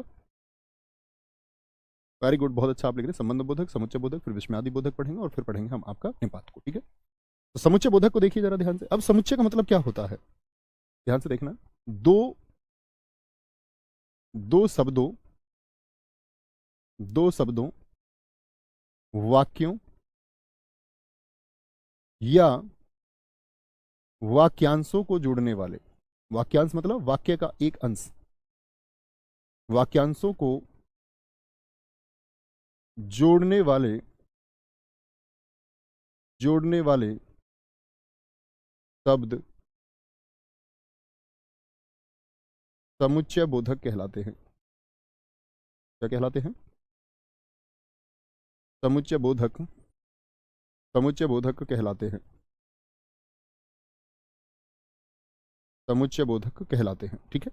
इसको जोड़ेंगे, जैसे भी आप अंग्रेजी में पढ़ते भी होंगे, कंजक्शन क्या काम करता है, जोड़ने का काम करता है। जैसे एक हमारे मित्र मोनू कुमार जी या दीपक चौधरी जी ने लिख दिया है, रवि और दीपक भाई हैं। बहुत बढ़िया, तो रवि और दीपक भाई हैं, यहाँ दो शब्दों को इन्होंने जोड़ा, रवि और दीपक। बोलेंगे जी, बोले एक बार आराम से, गुरुजी पहले संबंध, अरे भैया ऐसे ऐसे थोड़ी है कि पहले संबंध बोधक है, कोई भी पढ़ लो पहले ऐसा कोई नियम थोड़ी है, पहले तुम विस्मयादि बोधक को पढ़ लो, इसमें कौन सी बात है। आगे बोलेंगे सर जी हिस्ट्री को प्लीज धीरे धीरे पढ़ाया करो। नहीं बच्चे, वो आपका 1-2 नंबर का सिलेबस है, उसके लिए मैं आपके कई महीने बर्बाद नहीं कर सकता, ठीक है। वहाँ आपके 1-2 क्वेश्चन आने हैं, किस सब्जेक्ट का कितना वेटेज है उसको उतना समय देना चाहिए। एक होशियार, एक बुद्धिमान छात्र का यही कर्तव्य होता है। आपको यदि इतिहास पढ़ना है और रुचि है और आप अच्छे रिसर्चर होंगे तो आप पढ़ ही लेंगे, ठीक है कोई दिक्कत, दो शब्दों, वाक्यों और वाक्यांशों को जोड़ने वाले शब्द समुच्चय बोधक कहलाते हैं। इतनी बात में कोई परेशानी मित्र। जैसे यहां पर एक वाक्य हम देखते हैं, मैंने बोला रश्मि, रश्मि और प्रिया, रश्मि और प्रिया, रश्मि और प्रिया बहन है। क्या बोलोगे, रश्मि और प्रिया बहन है। मुझे एक बात बताइए, यहां पर हमने किससे किसको जोड़ा, आप कहेंगे और से जोड़ दिया जी मैंने, किस किस को, रश्मि को और प्रिया को, रश्मि को और प्रिया को जोड़ दिया, ठीक है। इतनी बात में कोई दिक्कत, कोई परेशानी। तो जब हम जोड़ रहे हैं तो जोड़ने के भी दो प्रकार होंगे, ये देख लेना, ठीक है। इसीलिए बोलते हैं हम समुच्चय बोधक अव्यय दो प्रकार का होता है, समुच्चय बोधक अव्यय, अव्यय दो प्रकार का होता है। कितने प्रकार का होता है, दो प्रकार का होता है। और ये हिंदी का सबसे जटिल चैप्टर माना जाता है। उम्मीद करूंगा आप इसको थोड़ा थोड़ा थोड़ा थोड़ा समझते हुए चल रहे होंगे और खत्म होने तक सब कुछ समझ जाएंगे। क्या बोलेंगे, समुच्चय बोधक अव्यय दो प्रकार का होता है, और वो दो प्रकार कौन कौन से होते हैं, समाधिकरण और व्याधिकरण। क्या बोलेंगे, दो प्रकार कौन कौन से हैं, समानाधिकरण, समानाधिकरण अव्यय। एसएससी जीडी जैसे एग्जाम में इस बार समानाधिकरण अव्यय से प्रश्न आ गया, यूपीएसआई तक में नहीं आया, क्योंकि जीडी ने भी आपका क्या कर दिया, ग्रामर वाले चैप्टर जोड़ दिए। समानाधिकरण अव्यय और एक है आपका व्यधिकरण अव्यय। दोनों में अंतर पहचानेंगे। पहले तो व्यधिकरण अव्यय होता है, दोनों में अंतर क्या है ये समझना। देखो,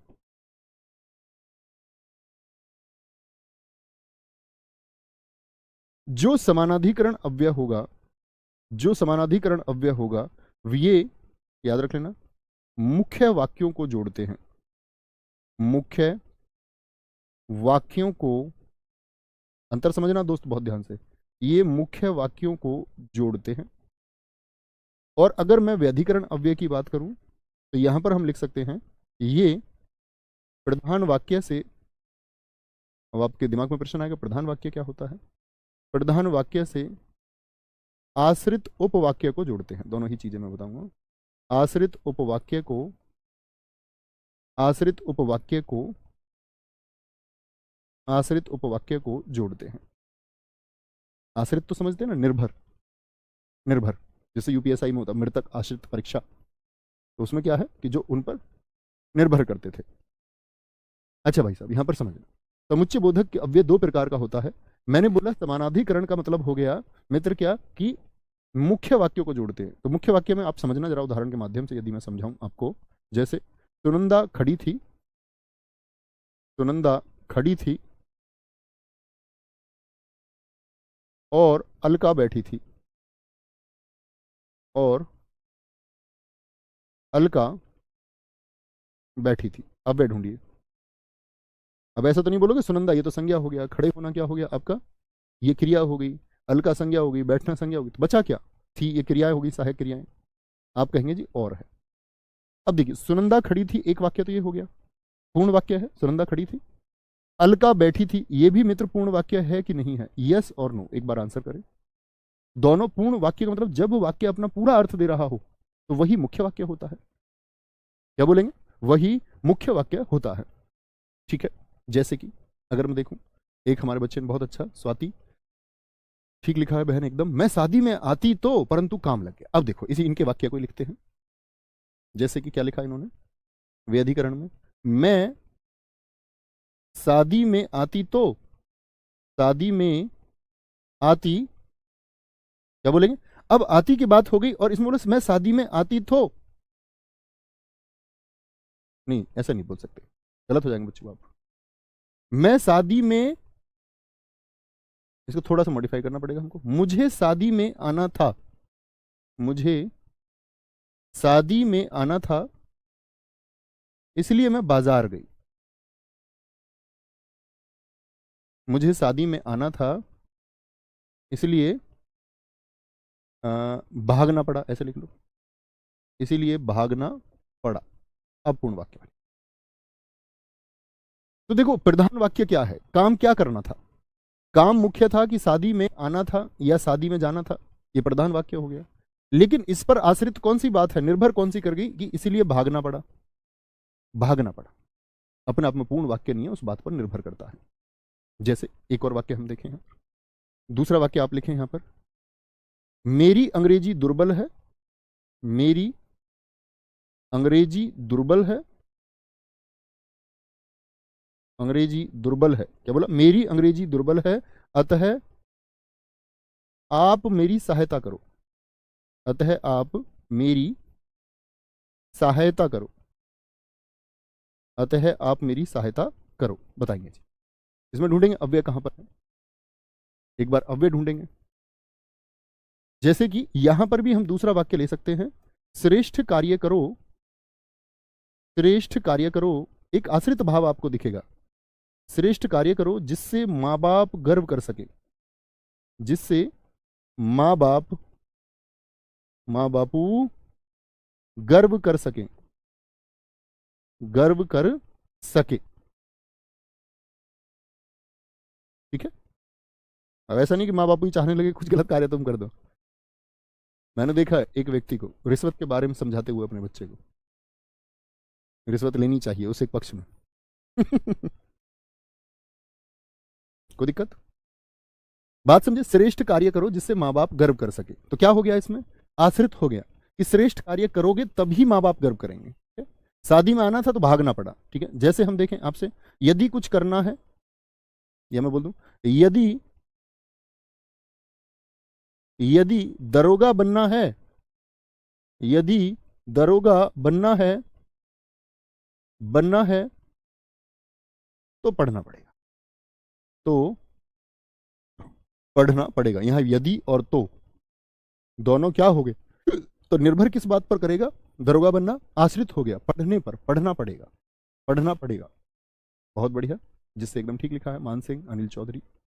बात समझे, मुख्य वाक्य दो अलग अलग होंगे और यहां पर आश्रित है कि नहीं ये ढूंढ पाओगे, यानी कि बाद वाली बात जो है वो दूसरे पर निर्भर कर रही है। नहीं, देखो जैसे आकांक्षा ने लिखा है, लगातार मेहनत करो ताकि सफलता मिल जाए। बहुत अच्छा लिखा है। तो दोस्त, हम चल रहे थे आपका समानाधिकरण और व्यधिकरण पर। ये कौन सा चल रहा है हमारा, समानाधिकरण। तो यहां पर लिख लीजिए समानाधिकरण के कुछ, उनसे आप वाक्य बनाएंगे, उम्मीद करूंगा मैं। समानाधिकरण अव्यय हो गया ये तो, और ये क्या चल रहा है हमारा, व्यधिकरण अव्यय। समझ में आई मित्र बात इतनी, कि वाक्य देख करके आप ये पहचान पाएंगे कि वह आश्रित है कि नहीं है। उम्मीद करूंगा आप ये कार्य कर पाएंगे। तो समानाधिकरण अव्यय की जब बात आती है तो इसमें सबसे पहले आता है संयोजक। संयोजक का मतलब ऐसे शब्द जो जोड़ने का काम करते हैं, ऐसे शब्द जो जोड़ने का काम करते हैं, जैसे कि और हो गया, तथा हो गया, एवं हो गया, वह हो गया, एवं हो गया, और आपका वह हो गया। ठीक है, संयोजक जो जोड़ने का काम करते हैं। विभाजक जो अलग करने का काम करेंगे। विभाजक क्या होते हैं, जो अलग करने का काम करते हैं। या तो ये कर लो, जैसे परीक्षा में प्रश्नों के लिए आता है कि अथवा, अथवा वाले प्रश्न किए हैं बोर्ड परीक्षाओं में, तो एक चॉइस होती है, या तो ये या ये। ठीक है, प्रश्न संख्या 9 को हल कीजिए अथवा 10 को हल कीजिए, तो आपका अथवा हो गया। ठीक है, नहीं तो हो गया, नहीं तो, या तो यह कार्य कर लीजिए, नहीं तो यह कार्य कर लीजिए, नहीं तो हो गया, विभाजक आ जाता है। एक आपका विरोध आता है, विरोध दर्शक। विरोध दर्शक, वह आती तो सही पर उसके घर वालों ने नहीं आने दिया, तो क्या बोलेंगे, इसमें आता है पर। वह पास तो हो जाता परंतु पढ़ाई ना कर पाया, पढ़ाई ना कर पाया, तो पर, परंतु, लेकिन। लेकिन बहाने वाली चीजें हैं, लेकिन, मगर, मगर। ठीक है, वरन शब्द आता है इसमें, वरन, बल्कि, बल्कि शब्द आता है। ठीक है, विरोध दर्शक होते हैं। ऐसे आते परिमाण दर्शक, परिमाण दर्शक, जो समानाधिकरण वाक्य आप जोड़ेंगे। इसलिए अतः, जैसे मैंने एक वाक्य लिखवाया आपको, अतः, अतः आपको, आप मेरी सहायता करो, अतः। एक अतएव भी आता है, अतएव, अतएव। वाक्य बनाएंगे, सबका प्रयोग करके वाक्य बनाएंगे। नवीन भैया, आपको लाल गुलाब चाहिए या सफेद, मित्र कैसा भी नहीं। जो आप पकड़ा दें वही सबसे अच्छा। मेरे माता और पिता सुंदर हैं, बहुत शानदार, Ashish Gupta ji, very good. Sir जी ऊपर देखिए तीसरे वाक्य में, यदि दरोगा बनना पढ़ना पड़ेगा, हाँ पढ़ेगा होगा भाई, पढ़ेगा नहीं, पढ़ना पड़ेगा, सॉरी, पढ़ना पड़ेगा। छोटी छोटी गलतियों के लिए आप माफ कर देना, हो जाती है। ठीक है, यदि बांसुरी बजाना है तो बांसुरी पकड़ना पड़ेगा। बहुत शानदार, बहुत बढ़िया। यदि सर से मिलना है तो दरोगा बनना पड़ेगा। नहीं भैया, यहाँ तो कभी भी आ सकते हैं आप, उम्मीद करूंगा सब इंस्पेक्टर बनकर आएंगे तो उससे बेहतरीन चीज कोई हो नहीं सकती।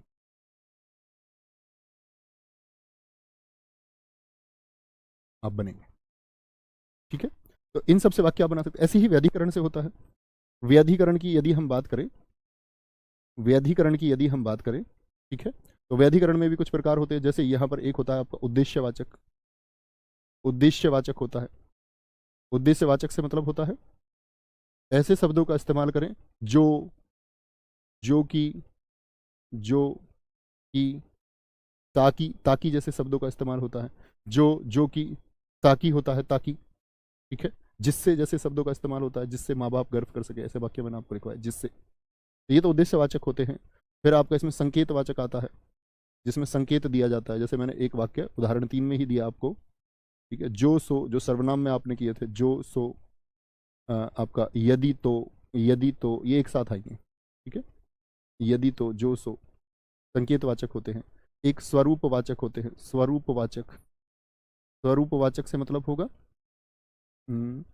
हाँ, यानी वह फेल हो गई, यानी उसने पढ़ाई नहीं की, यानी उसने पढ़ाई नहीं की, ऐसा आएगा आपका।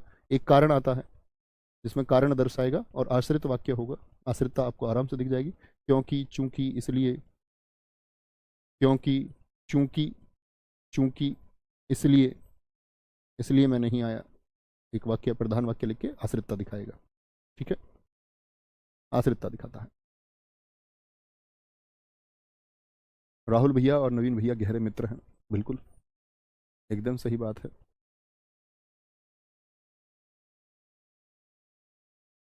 यदि आपने अपराध किया तो हमें मजबूरन आपको गिरफ्तार करना पड़ेगा। साक्षी चतुर्वेदी जी एक दरोगा जी की भाषा बोलते हुए।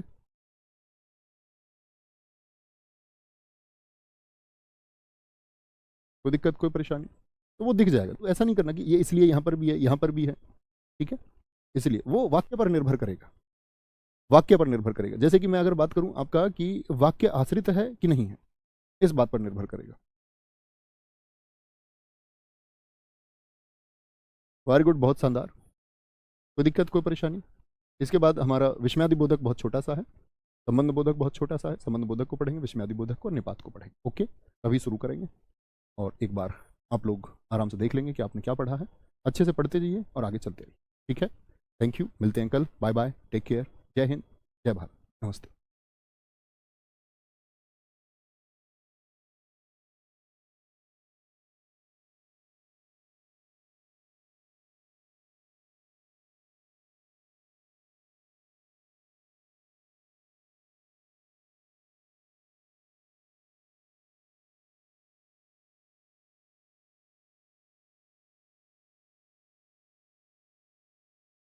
जय हिंद दोस्तों, मैं नवीन शर्मा आप सभी का स्वागत करता हूं। आशा करता हूं आप सब एकदम अच्छे हैं, एकदम बेहतरीन हैं। एक बार सारे प्यारे दोस्त बताएंगे आप सब कैसे हैं। उम्मीद करूंगा एकदम बेहतरीन होंगे, एकदम शानदार होंगे। चंद्रेश यादव जी, प्रियांशु, सालू दुबे, उपासना राठौड़, निकिता यादव, शिवम दुबे, कुलदीप कुमार, प्रशांत, अनीश दीक्षित, सचिन कुमार, बादल सिंह, सुनीता मौर्य, सुमित चौधरी, साकिब, कोमल शुक्ला, पुष्पेंद्र कुमार, सारे प्यारे दोस्तों का बहुत स्वागत है। और मत आपका हाँ, हम लोग पढ़ रहे थे आपका अविकारी शब्द को, यानी कि अव्यय को, जिसकी एक कक्षा बाकी थी, क्योंकि उसमें हम क्या पढ़ चुके थे, आपके क्रिया विशेषण अव्यय को और समुच्चय बोधक अव्यय को हम पढ़ चुके थे। उम्मीद करूंगा अब तक हम जो चीज़ें पढ़ते हैं उसका आप एक अच्छा रिवीजन करते होंगे और सारी चीज़ें आपको तैयार होंगी। ठीक है, कभी भी समय मिले या कक्षा आदि ना हो तो पुरानी चीज़ को तब रिवाइज कर लेना है। आगे आएंगे, संबंध बोधक अव्यय। संबंध बोधक अव्यय, ये यहाँ तक मैंने पढ़ाया भी था आपको, लेकिन वो क्लास आपकी लाइव हो ही नहीं पाई थी परसों। तो वो जाने को रिकॉर्डेड फॉर्मेट में चली जाती, लेकिन फिर मैंने भेजी नहीं उसको। मैं उसको पढ़ाता रहा, बाद में पता चला क्लास आपसे कनेक्ट ही नहीं हो पा रही है। ठीक है, बोलेंगे, कोई दिक्कत? हाँ जी पवन कुमार जी मेरे भाई, मैं एकदम ठीक हूँ, आप कैसे हैं? संबंध बोधक अव्यय एक बार दोस्त देखिए, समुच्चय बोधक अव्यय की जो हमने बात की थी, समुच्चय बोधक अव्यय की क्या परिभाषा हमने लिखी, तो आप कहेंगे भैया जो वाक्यों या वाक्यांशों को जोड़ते हैं वो होते हैं समुच्चय बोधक, यानी दो वाक्यों के बीच में एक जुड़ाव होता है। लेकिन यहां पर संबंध बोधक में ऐसा नहीं होगा। संबंध बोधक में जो आपका जुड़ाव होगा, तो लिखना वे शब्द जो संज्ञा या सर्वनाम शब्दों को संज्ञा या सर्वनाम संज्ञा या सर्वनाम शब्दों को अन्य संज्ञा या सर्वनाम शब्द से जोड़ते हैं। अन्य संज्ञा या सर्वनाम शब्द से जोड़ते हैं, उनको भाई साहब हम क्या कहेंगे? क्योंकि वहां वाक्यों को जोड़ना था, यहां संज्ञा और सर्वनाम शब्दों को जोड़ना है। संज्ञा और सर्वनाम शब्दों को देखेंगे कैसे, बड़े अच्छे से जोड़ेंगे। उसके कुछ शब्द लिख लीजिए। पहले संबंध बोधक शब्द अव्यय के कुछ उदाहरण हम लिख लेंगे। उदाहरण जैसे कि इस जंगल के पीछे पर्वत है, मैंने बोला इसमें पहचानना। इस जंगल के पीछे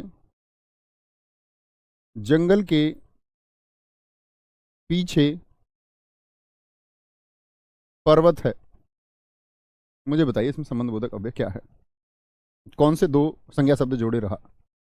तुम घर के अंदर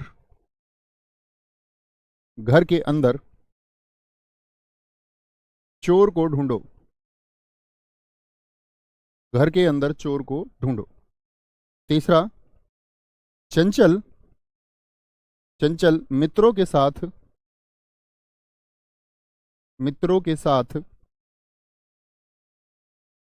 शिमला गई।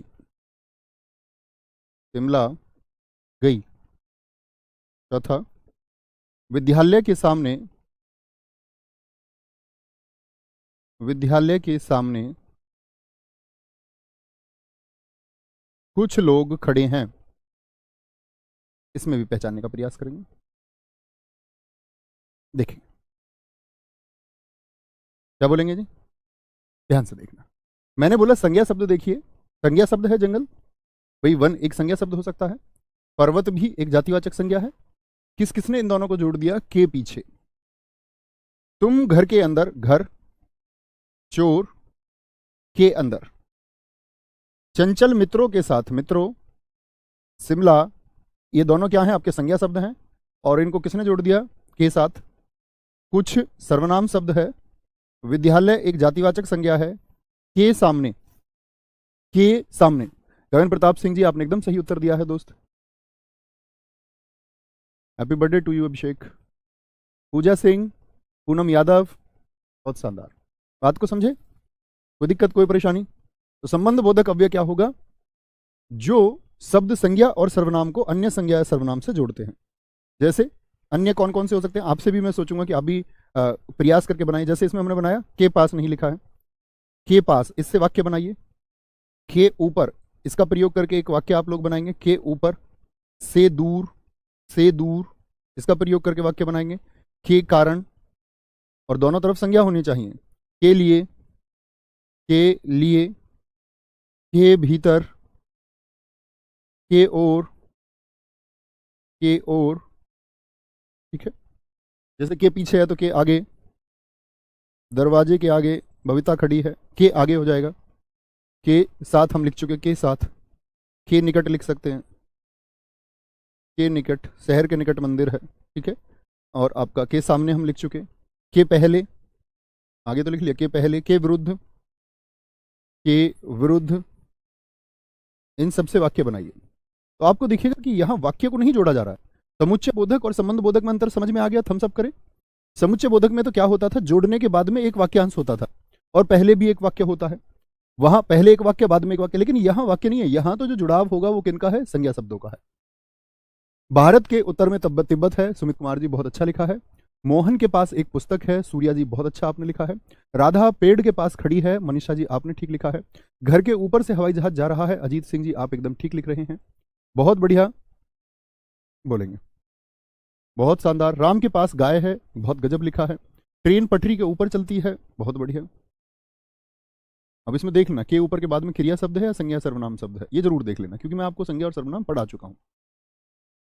कोई दिक्कत कोई परेशानी। तो ये हमारे संबंध बोधक होते हैं। समुच्चय बोधक और संबंध बोधक में बहुत कंफ्यूजन बच्चों कई बार हो जाता है, आप लोगों को नहीं होना चाहिए। सीधा सा अर्थ है कि यहाँ आपका शब्दों को जोड़ा जाता है और वहां पर वाक्य वाक्यांशों को जोड़ा जाता है, ठीक है। स्कूल की छत के ऊपर बच्चे खेल रहे हैं, बहुत शानदार। फिर आता है आपका विस्मयादि बोधक, क्या आएगा, चौथा जो हमारा अव्यय आता है वो आता है विस्मयादि बोधक। मित्र, एक शब्द लिखा हुआ है विस्मय, इससे आप क्या समझते हैं, एक एक शब्द आप भी लिखिए। विस्मयादि बोधक अव्यय क्या होता है, विस्मयादि बोधक अव्यय ये क्या होता है। विस्मयादि बोधक अव्यय की यदि हम बात करें, बोलेंगे जी, आपके शब्द में देखना चाहूंगा। बेरोजगार होने के कारण वह मुझे छोड़कर चली गई। राम रावण के विरुद्ध युद्ध लड़े, एकदम ठीक है। स्टेशन के निकट चाय स्टॉल है, बहुत गजब। बुखार के कारण दवा खानी पड़ी। ये बताइए, विस्मयादि बोधक अव्यय यानी कि जब आप किसी घटना को देखते हैं और अकस्मात कोई भाव पैदा हो, कारण कोई भी हो, अकस्मात कोई भाव पैदा होता है तो वह विस्मय होता है। वह खुशी की वजह से हो सकता है, वह दुख की वजह से हो सकता है, वह भय की वजह से हो सकता है, ठीक है। तो विस्मयादि बोधक अव्यय की यदि हम बात करें, क्या बोलेंगे, वे शब्द जो अचानक से हर्ष यानी खुशी, यानी सुख भी हम बोल सकते हैं, या दुख की बात करें, हर्ष, शोक, भय, प्रेम, घृणा आदि की वजह से पैदा होते हैं, आदि की वजह से पैदा होते हैं। मैंने आपको बताया था दोस्त, क्रिया विशेषण अव्यय से जब प्रश्न आता है तो सबसे ज्यादा प्रश्न पूछे जाने का अनुपात रहता है रीतिवाचक क्रिया विशेषण का।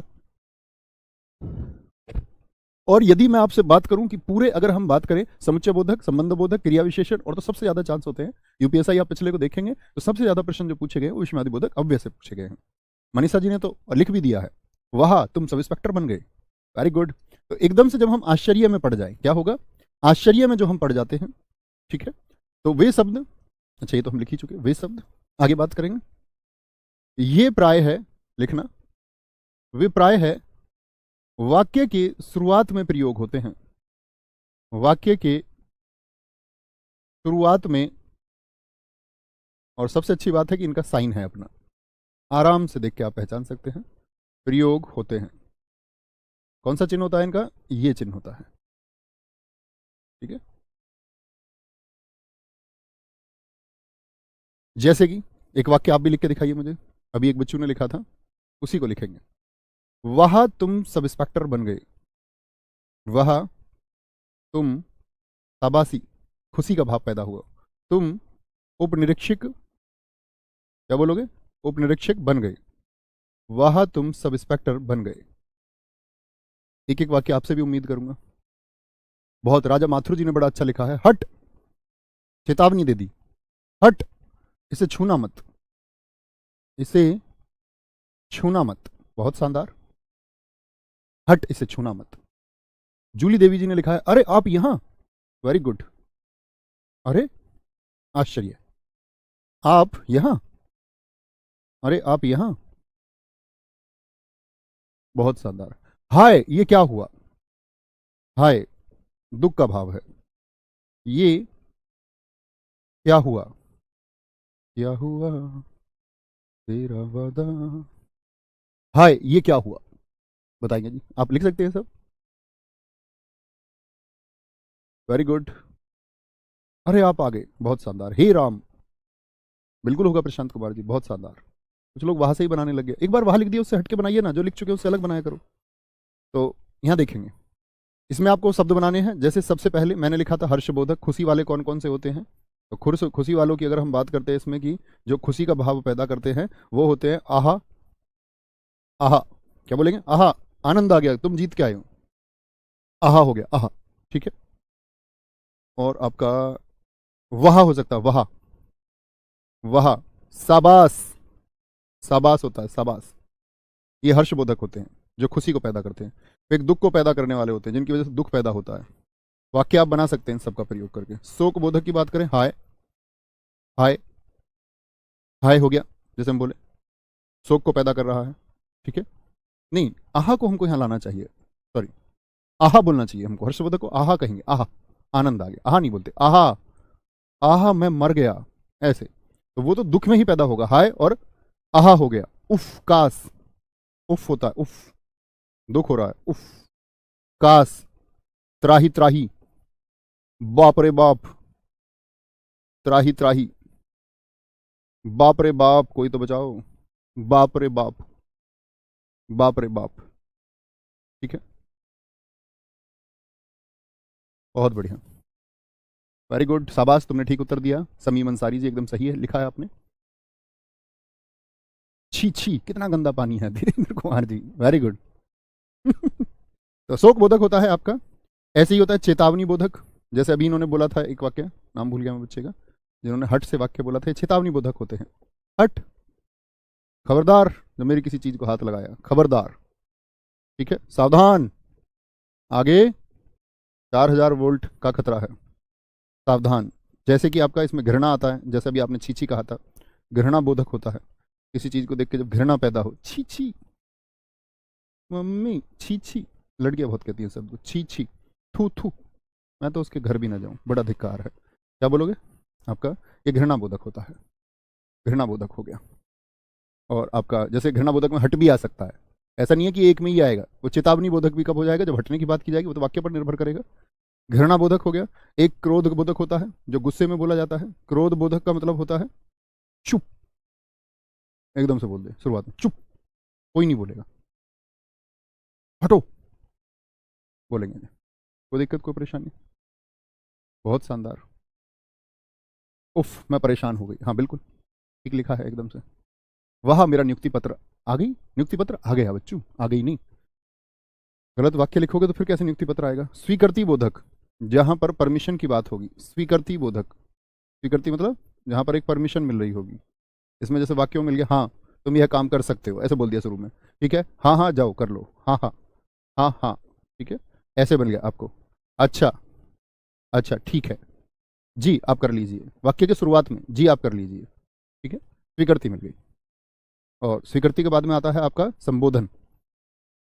संबोधन बोले तो किसी को आप संबोधित कर रहे हैं, अरे सुनिए, अरे सिद्धि की मम्मी, क्या बोलोगे?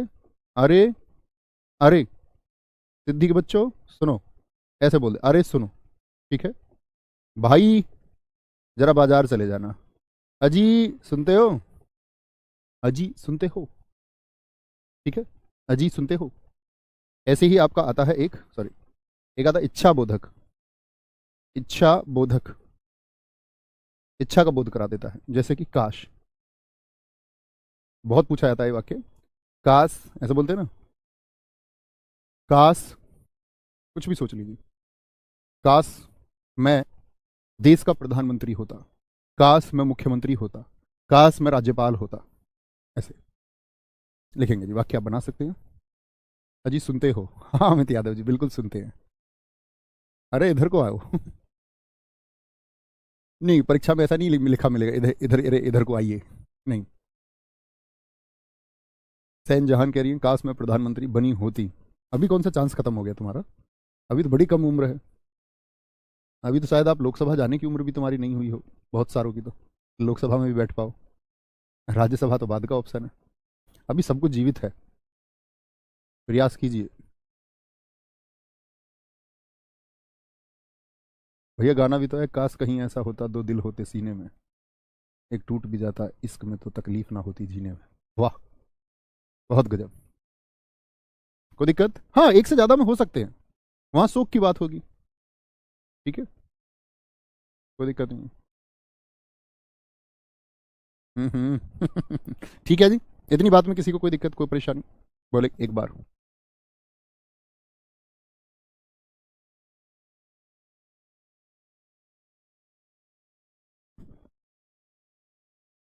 आगे आते हैं, अब आते हैं हम आपका अंतिम और पांचवें अव्यय की तरफ, जिसका नाम है निपात। मुझे एक बार बताइए, आप लोग इसको मुख्य अव्यय में शामिल किया जाता है या नहीं? यस और नो। निपात, निपात दरअसल में होता क्या है, याद रख लेना, ये शुद्ध अव्यय नहीं होते, पहली बात, ये शुद्ध अव्यय नहीं होते, इसका मतलब इनको मूल अवयवों में शामिल नहीं किया जाता है, पहली बात तो ये रही निपात की। दूसरी बात इसमें आती है, इसका प्रयोग, प्रयोग वाक्य के भाव को परिवर्तित करता है, वाक्य के भाव को, यानी जो उसका भावार्थ है, परिवर्तित करता है। और तीसरी और महत्वपूर्ण बात है जिस पर आप लोग इसको पहचान पाएंगे, उसकी पहचान है, याद रख लेना, निपात वाक्य में, वाक्य में विशेष बल देने के लिए प्रयोग किया जाता है, विशेष बल देने के लिए प्रयोग किया जाता है।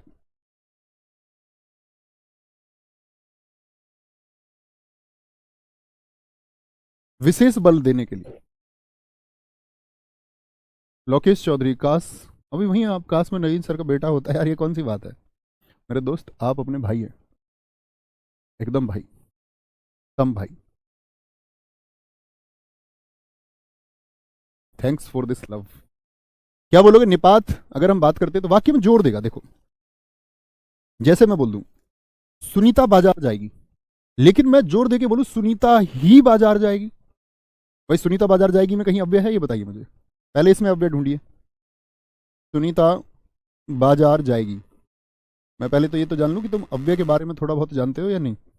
इसमें अव्यय बताओ सारे दोस्त मुझे फटाफट से।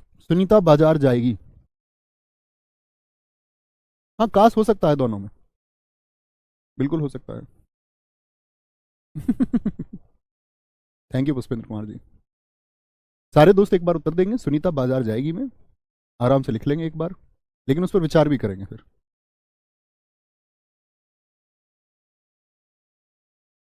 गुरुजी ओम्फो किस में आएगा? ओम्फो हिंदी का शब्द ही नहीं है इसीलिए नहीं आएगा कहीं भी। नहीं है जी, नहीं है, नहीं है, नहीं है। बहुत शानदार, कुछ ने बाजार लिख दिया है, बाकी सबने लिखा है नहीं है। बाजार लिखने वाले 3-4 हैं, बताओ। तो सुनीता संज्ञा शब्द हो गया भाई साहब, बाजार भी संज्ञा शब्द है एक, ये क्रिया शब्द है, तो अव्यय तो बचा ही नहीं। अव्यय तो क्या है? अविकारी, न संज्ञा हो सकता, न सर्वनाम हो सकता, न विशेषण हो सकता, न क्रिया हो सकता। ठीक है, आगे आएंगे। सुनीता बाजार जाएगी, यहां पर एक बात देखें, मैंने दूसरा वाक्य लिखा, सुनीता ही बाजार जाएगी। ही, सुनीता मना कर रही थी, मैं नहीं जाऊंगी बाजार, मुझको तो शॉपिंग करने कहीं और जाना है, घर का सामान लेने बाजार नहीं जाऊंगी। उसने मम्मी ने बोला सुनीता ही बाजार जाएगी।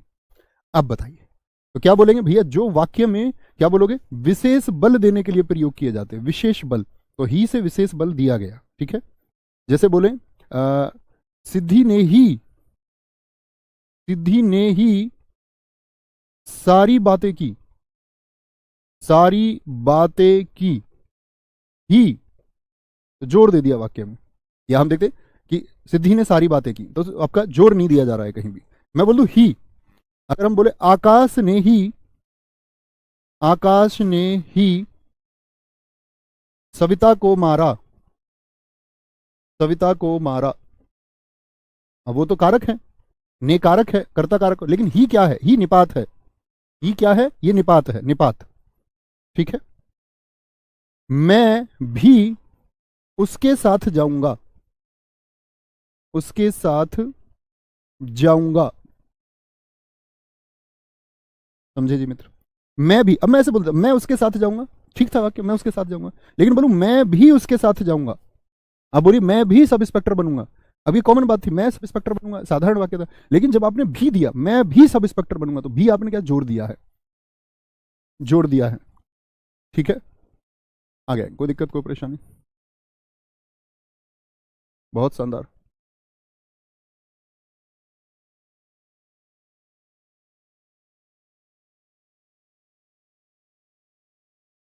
Very good, very good.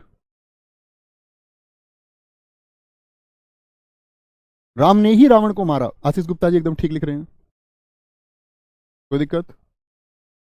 सिद्धि ने ही सारी सारी बातें की, गुरु जी सारी लिखी, सारी, हाँ सारी आएगा, ठीक है अब ठीक है, सारी, तुम ही काम करोगे, बहुत बढ़िया, आप ही मेरे भैया हो, पुष्पेंद्र कुमार जी बहुत खूब, नवीन भैया ने ही सिद्धि को मारा, अरे भाई साहब, ये मेरे बस में नहीं है मैं इसका ख्याल देख सकता हूं सिर्फ। बोलो जी। और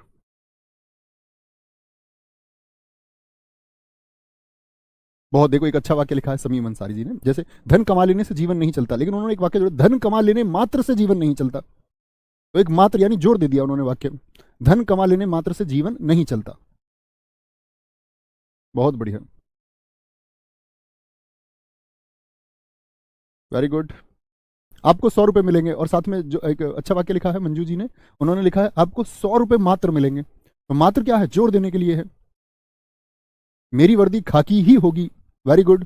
गब्बर ने ही बसंती नचाया, बहुत शानदार तो ये हमारा अब चैप्टर था दोस्त निपात अव्यय, थोड़ा कठिन चैप्टर माना जाता है हिंदी का, तो इसको आप पढ़ लेंगे। अब शायद हम लोग एक बार वाक्य के भेद पढ़ लेंगे, कौन कौन से होते हैं, सरल, संयुक्त और मिश्र वाक्य कैसे होते हैं, वो हम पढ़ेंगे, और धीरे धीरे हम अपने ग्रामर के पोर्शन खत्म कर लेंगे। ठीक है, फिर हम वॉकेब की तरफ चलेंगे, और वॉकेब हम डिसाइड कर लेंगे, मतलब आप लोग आप म्यूचुअल तरीके से बात करके ग्रस्त छंद अलंकार को पहले पढ़ें वॉकेब से, बाद आपकी जैसे मर्जी होगी ऐसे पढ़ लेंगे। ठीक है, तो ख्याल रखिए, बहुत अच्छा वाक्य आपने भी लिखा है सतवीर भाई, ज्ञान ही जीवन है, बहुत शानदार। तो मिलते हैं कल नए अध्याय के साथ में, एक बार आप इसका रिवीजन कर लेंगे, अच्छे से सारे चैप्टर को पढ़ लेंगे, अभी शायद आपके पास 15 मिनट बाकी हैं। थैंक यू, जय हिंद, मिलते हैं दोपहर 12 बजे, नमस्ते।